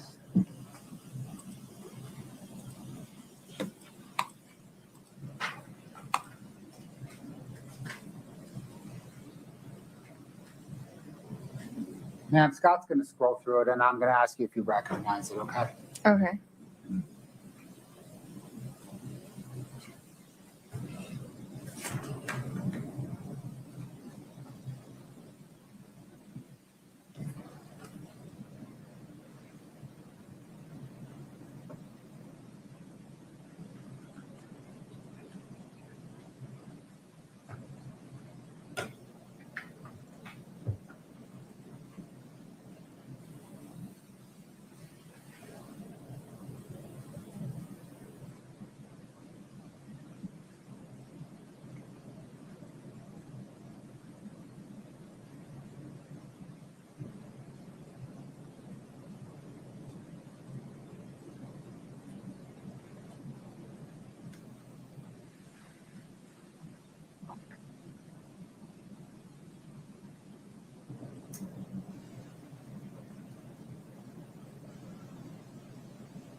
For more exclusive true crime episodes and explosive live trial coverage, subscribe to at Southern Sin and at Truth Talks. Join us every day at 9 a.m. Looking for more exclusive, thrilling true crime episodes? You can now catch them on our Patreon at Southern Sin. You're watching at Southern Sin, your new home for true crime. Smash that like button now. We'll be right back.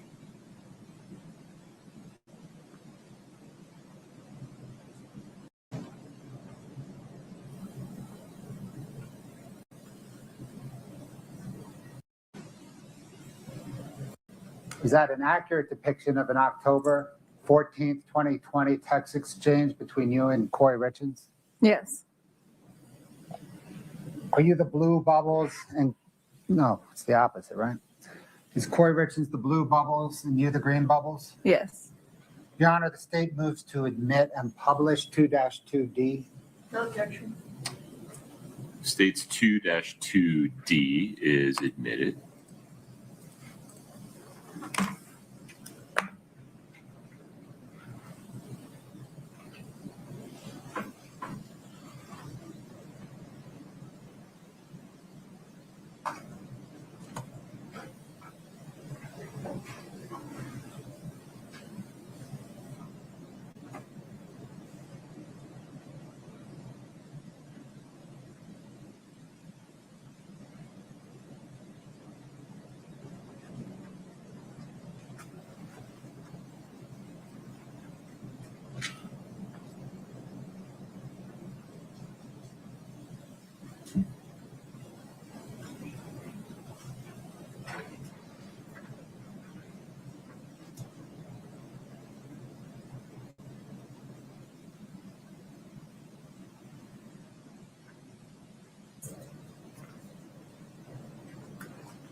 Just what the doctor said.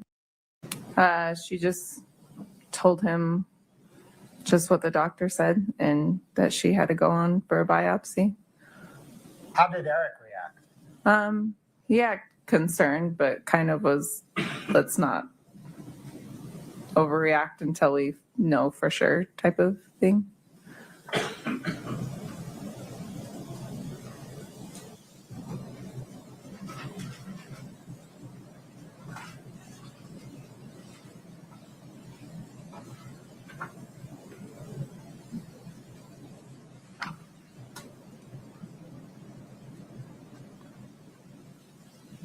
Other than THC gummies, did you know Kouri Richins to use illicit drugs? No.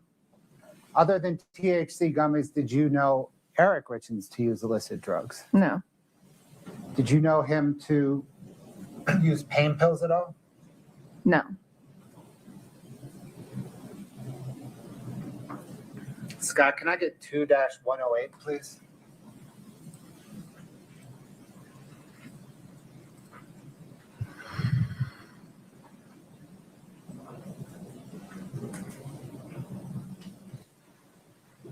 Ma'am, if you could read down that kind of timestamp, party, and description columns.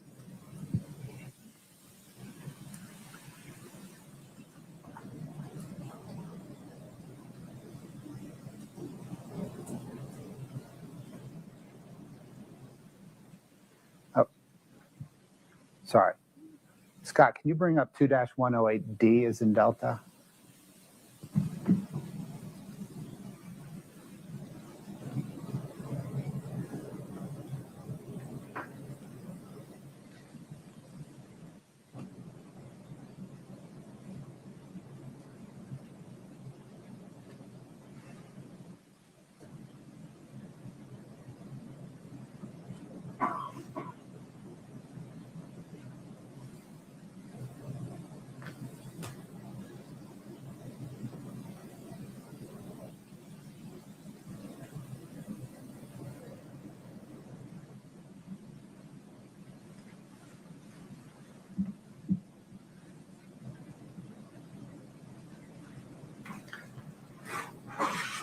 Ma'am, I'm sorry, we're still going. Oh, that's.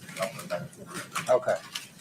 Ma'am, do you recognize that as an accurate depiction of a March the 7th, 2022 text exchange between you and Kouri Richins? Yes. And is she in blue and you in green? Oh, yeah. It's May 7th, though. May 7th? Sorry, May 7th. Yeah. I'm in green. She's in blue. Your Honor, the state moves to admit 2-108 Delta. No objection. 2-108D is admitted.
Ma'am, turning now to the morning of Eric Richins' death. Mm-hmm. How were you informed of his death? Lisa, Kouri's mom, called me. And what did you do upon receiving that phone call? I went up to her house.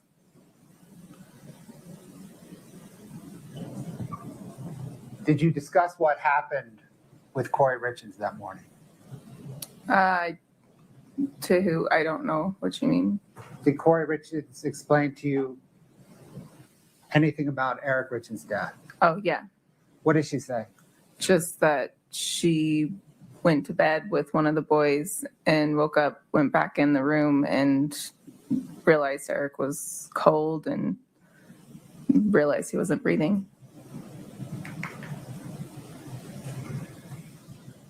Did she say anything to you regarding whether they had a drink that evening?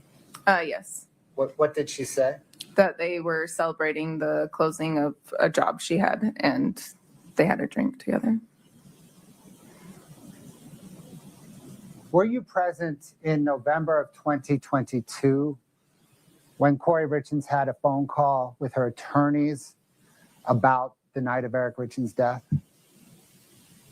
I don't recall. Were you present for a phone call that Kouri had in November 22, where she said that Eric was on the phone with people in Mexico about hunting when she went into Ashton's bedroom? Yes, I was. Is that what she said? Yes. And is that about the right time period, November of 2022? I honestly can't remember the month, but I remember that being there in that conversation. Thank you.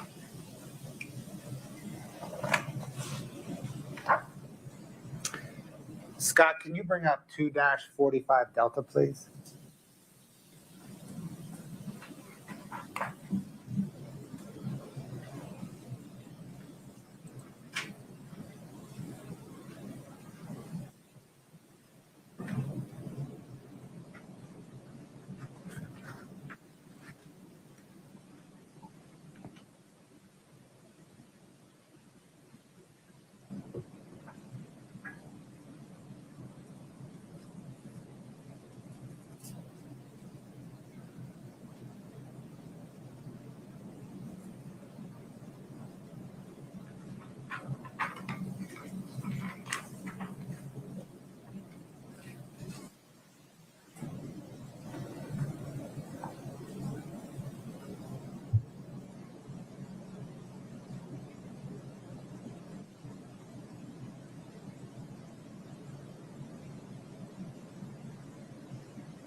Ma'am, is that an accurate depiction of a text exchange you had on March the 15th, 2022 with Kouri Richins? Yes. Your Honor, the state moves to admit 245D and publish. No objection. 245D is admitted.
Counsel, would you approach just briefly for a moment?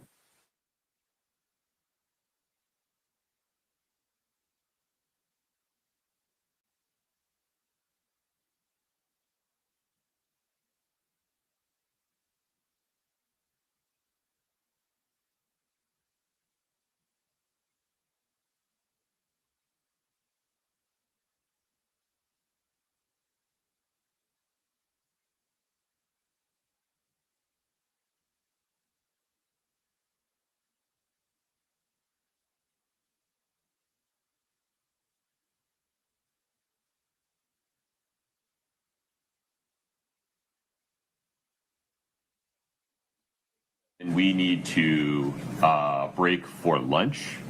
We're going to do that now. During the lunch break, please do not talk about anything related to the case. Please do not watch, listen, or read any coverage of the case. Please don't do any research about the case. Please rise for the jury.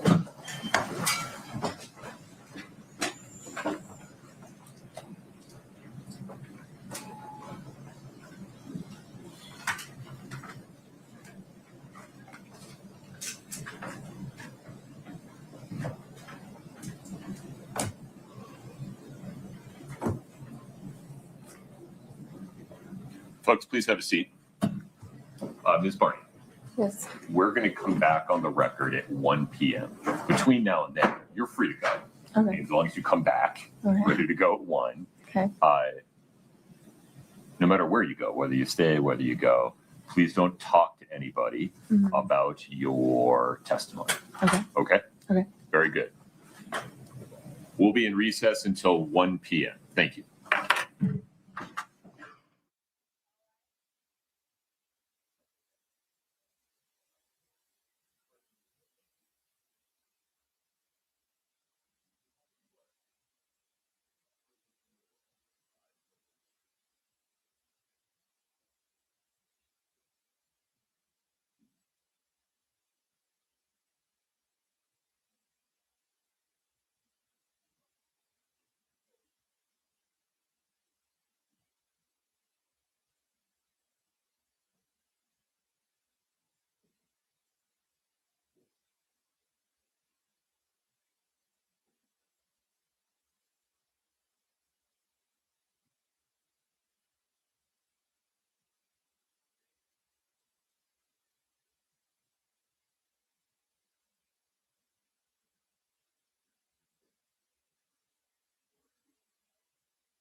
object to it.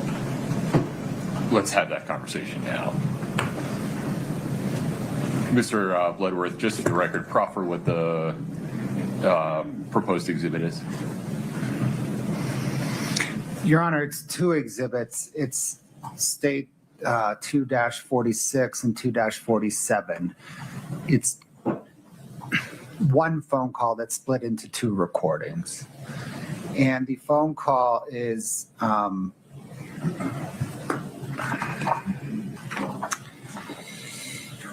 June 17th, 2022, between the defendant and a friend of Eric's, and Chelsea Gibson, the current witness, was present for the portion. Sorry, Chelsea Barney, the present witness, was present for the portion of the conversation that the state intends to play. And she participated in it.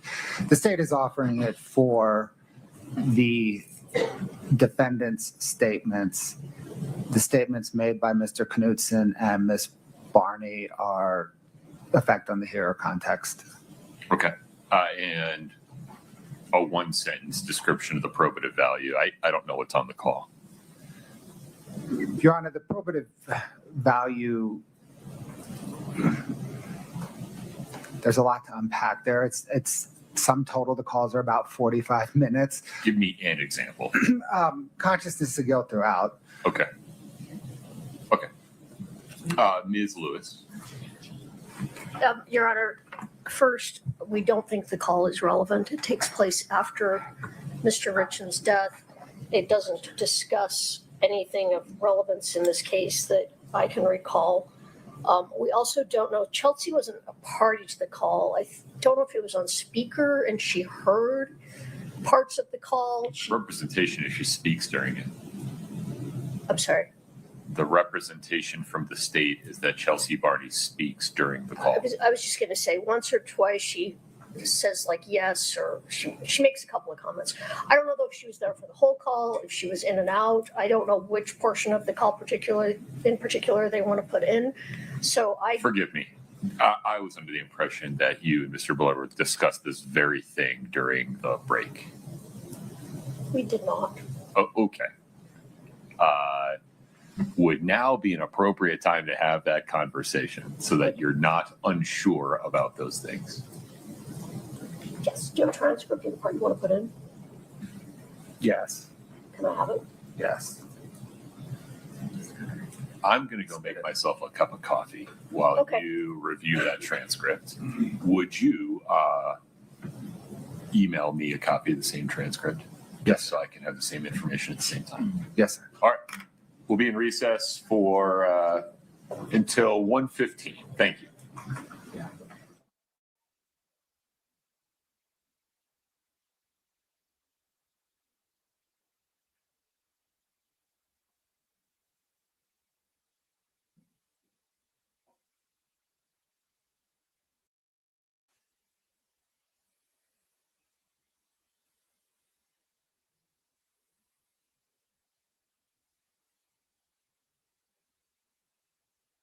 For more exclusive true crime episodes and explosive live trial coverage, subscribe to at Southern Sin and at Truth Talks. Join us every day at 9 a.m. Have a seat, please.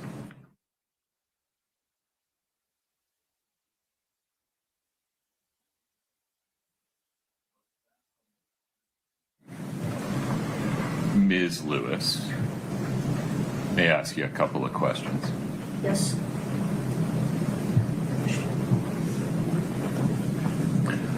I now appreciate what I did not appreciate before I took the break. This is the call that was the subject of one of defendant's motions in limine, correct? Yes. Okay.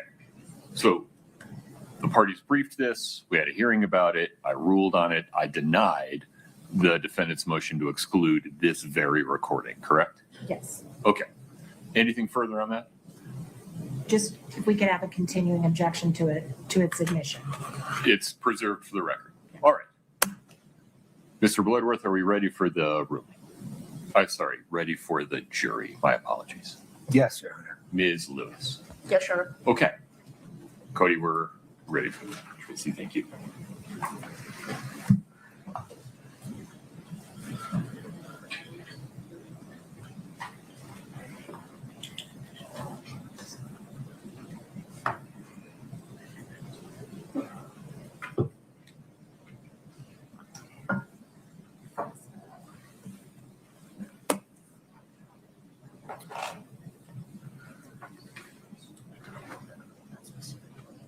Mr. Bloodworth, is your team gathering? Very good. My apologies.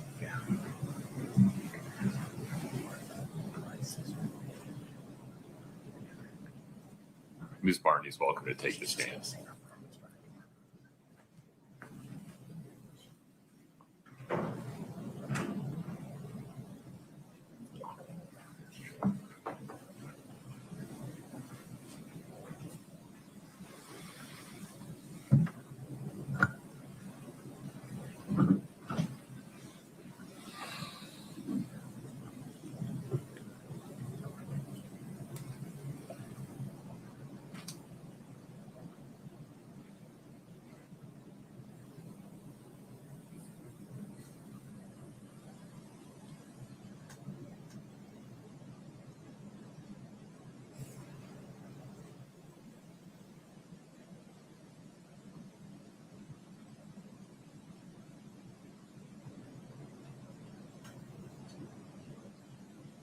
You're watching at Southern Sin, your new home for true crime. Smash that like button now.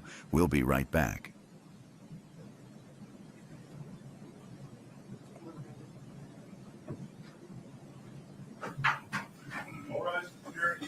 Subscribe to at Southern Sin and hit the bell for when we go live. Please have a seat as you come in.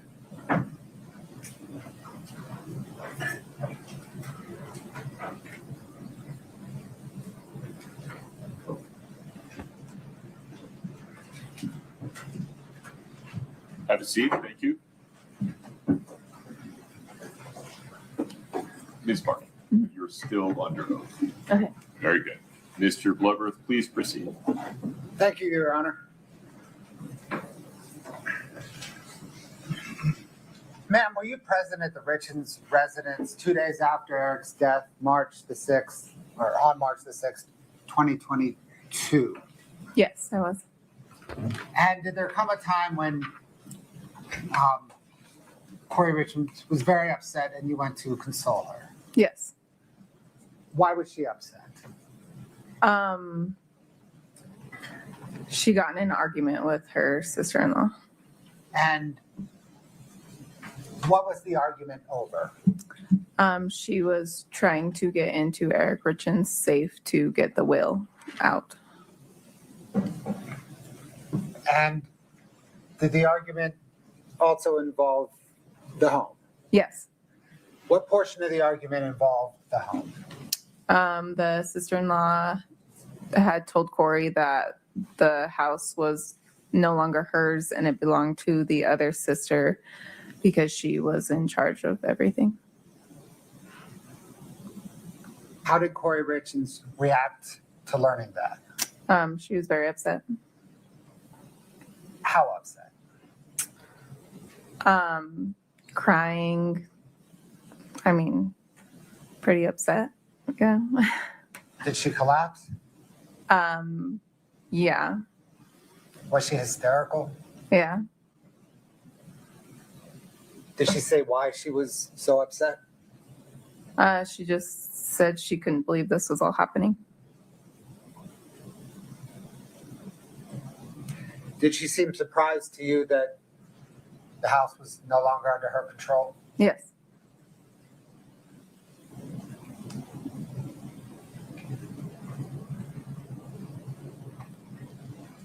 What, ma'am, do you know about Kouri Richins' business? Very little. Just that she would buy houses, flip them, and sell them. Did she present to you as being successful at that? Yes. Was she very generous to you? Yes. Were you aware that she was in any financial distress? No.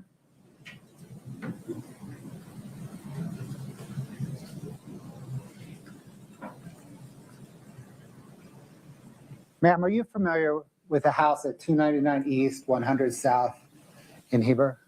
Yes, How so? I lived there. I bought it from Kouri. Who lived there with you? My family, my husband, and three, and I had another one, so 4 kids. Ma'am, when you say you bought it from Kouri, what do you mean?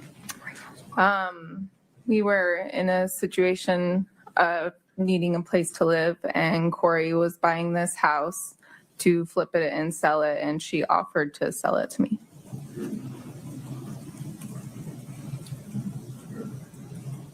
Did you accept that offer? Yes. What was the arrangement? Just it went back and forth for a year on what would work out, and it came down to I would sign the deed of the house, and the house was mine, and I paid a down payment, and I could do what I wanted because I had the deed to the house, but the loan would be under her name, but I would pay the mortgage payments myself. So let's start with the down payment. What was your understanding of the down payment? Just she told me it was to pay the brokers back that she borrowed money from to get the house. And how much money was the down payment? $45,000.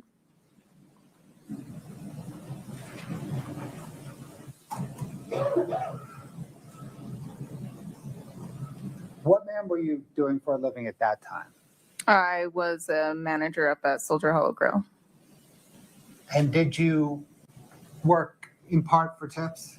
Yes. And did you have savings from your tip money to pay the $45,000 down payment? Yes. Did that amount to essentially your life savings at that point? Yes. Did you wire $45,000 to Kouri Richins in 2 separate wires? Yes. And you understood that to be a down payment on the house that you were living in? Yes. Did you understand that Kouri was going to put that money towards a mortgage that was closing soon after you wired the money? Yes.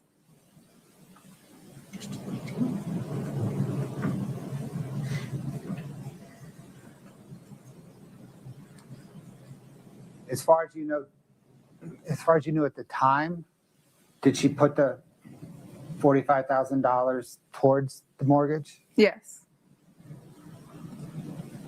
What was then your arrangement with her on paying rent or paying the mortgage or money? The loan was just in her name, and I paid the mortgage company directly myself. Do you remember about what you paid them every month? $2,900.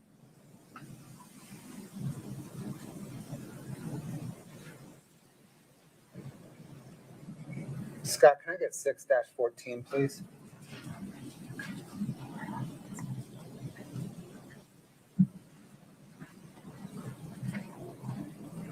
We don't have it on our screen. Thank you. Scott, can you scroll down for the for Ms. Barney and counsel?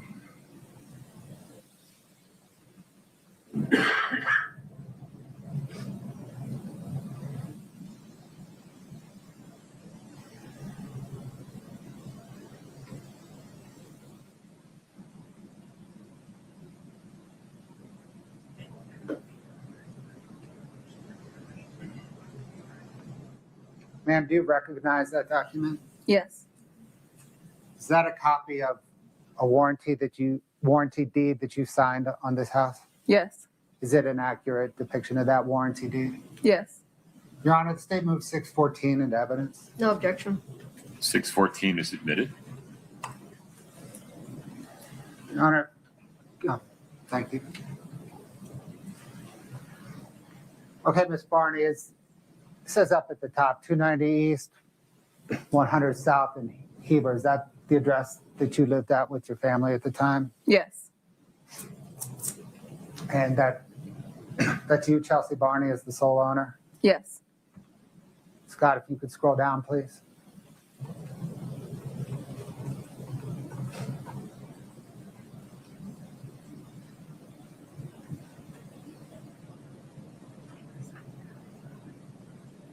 Scott, if you could scroll down, please.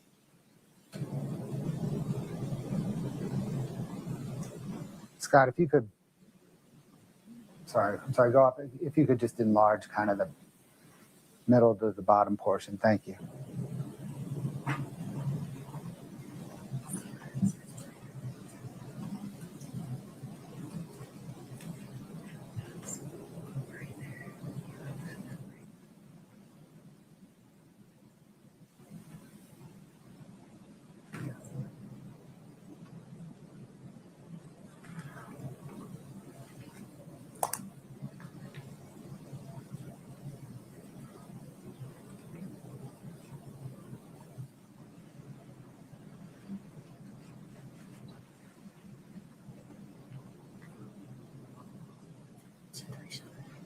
Scott, if you could go to the next page, please. And then down to the bottom. Oh, I'm sorry, the bottom page.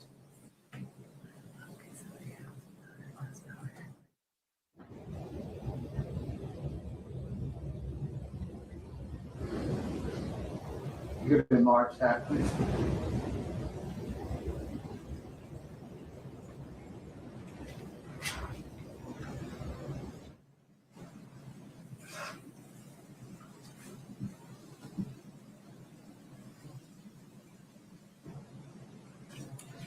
Ma'am, is that your signature at the bottom?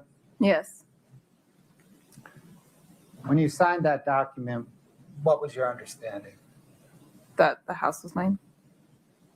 Did you understand that that document, upon signing it, that needed to be recorded with Wasatch County? Yes. Was that document ever recorded with Wasatch County? No.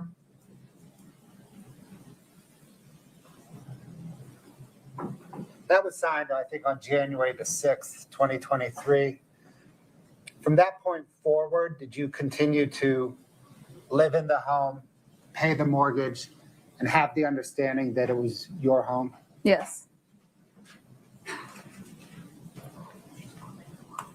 Did there come a point when that understanding changed? Yes.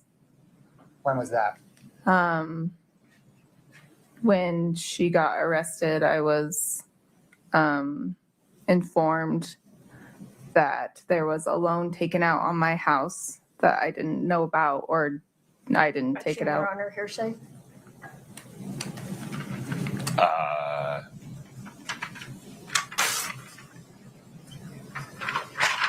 So the question was, did there come a time when she became aware of a certain condition? She's explaining how she became aware of the condition. Doesn't matter if it's true, just matters that she heard it.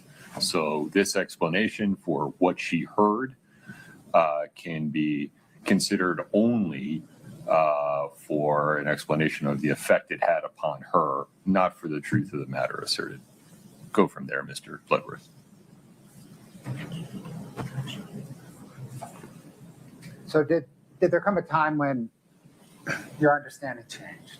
Yes, I emailed the lady I signed the papers with and asked for copies of the paper, and she told me it was never filed with the county. Did you continue to live in the house? I did. Did that change? Yes. When? September 24, I believe.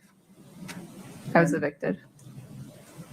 You were evicted in September 24? Mm-hmm. Why were you evicted? The new owners kicked me out. Were there new owners because the mortgage was foreclosed on? No. Why were there new owners?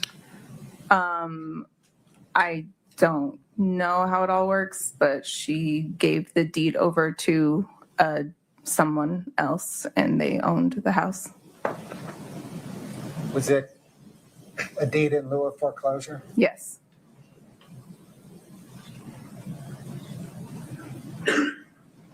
Who's the she when you just said that? Kouri.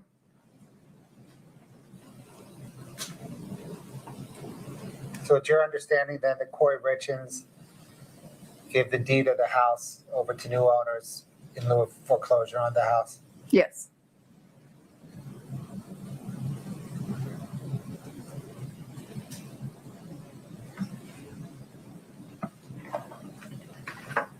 Scott, can I get 2-55 Delta, please?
Ma'am, is that an accurate depiction of January 17, 2022 text exchange between you and Kouri Richins?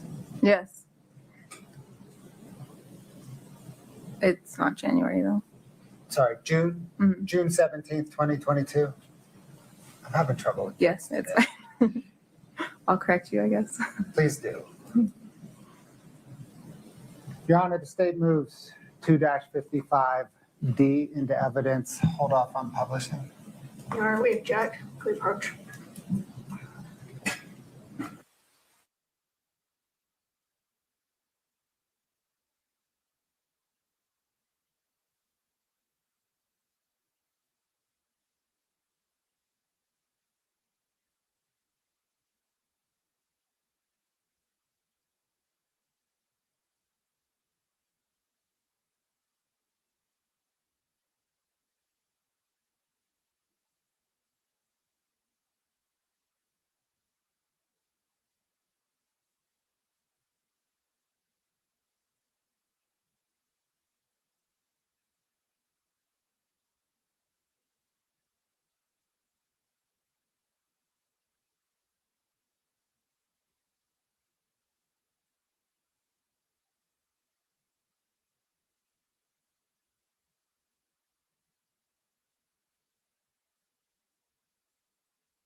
True crime just got darker. Catch the full episode on the link above. Subscribe to At Southern Sin today and hit the notification bell for more live original episodes Wednesdays at 8 p.m.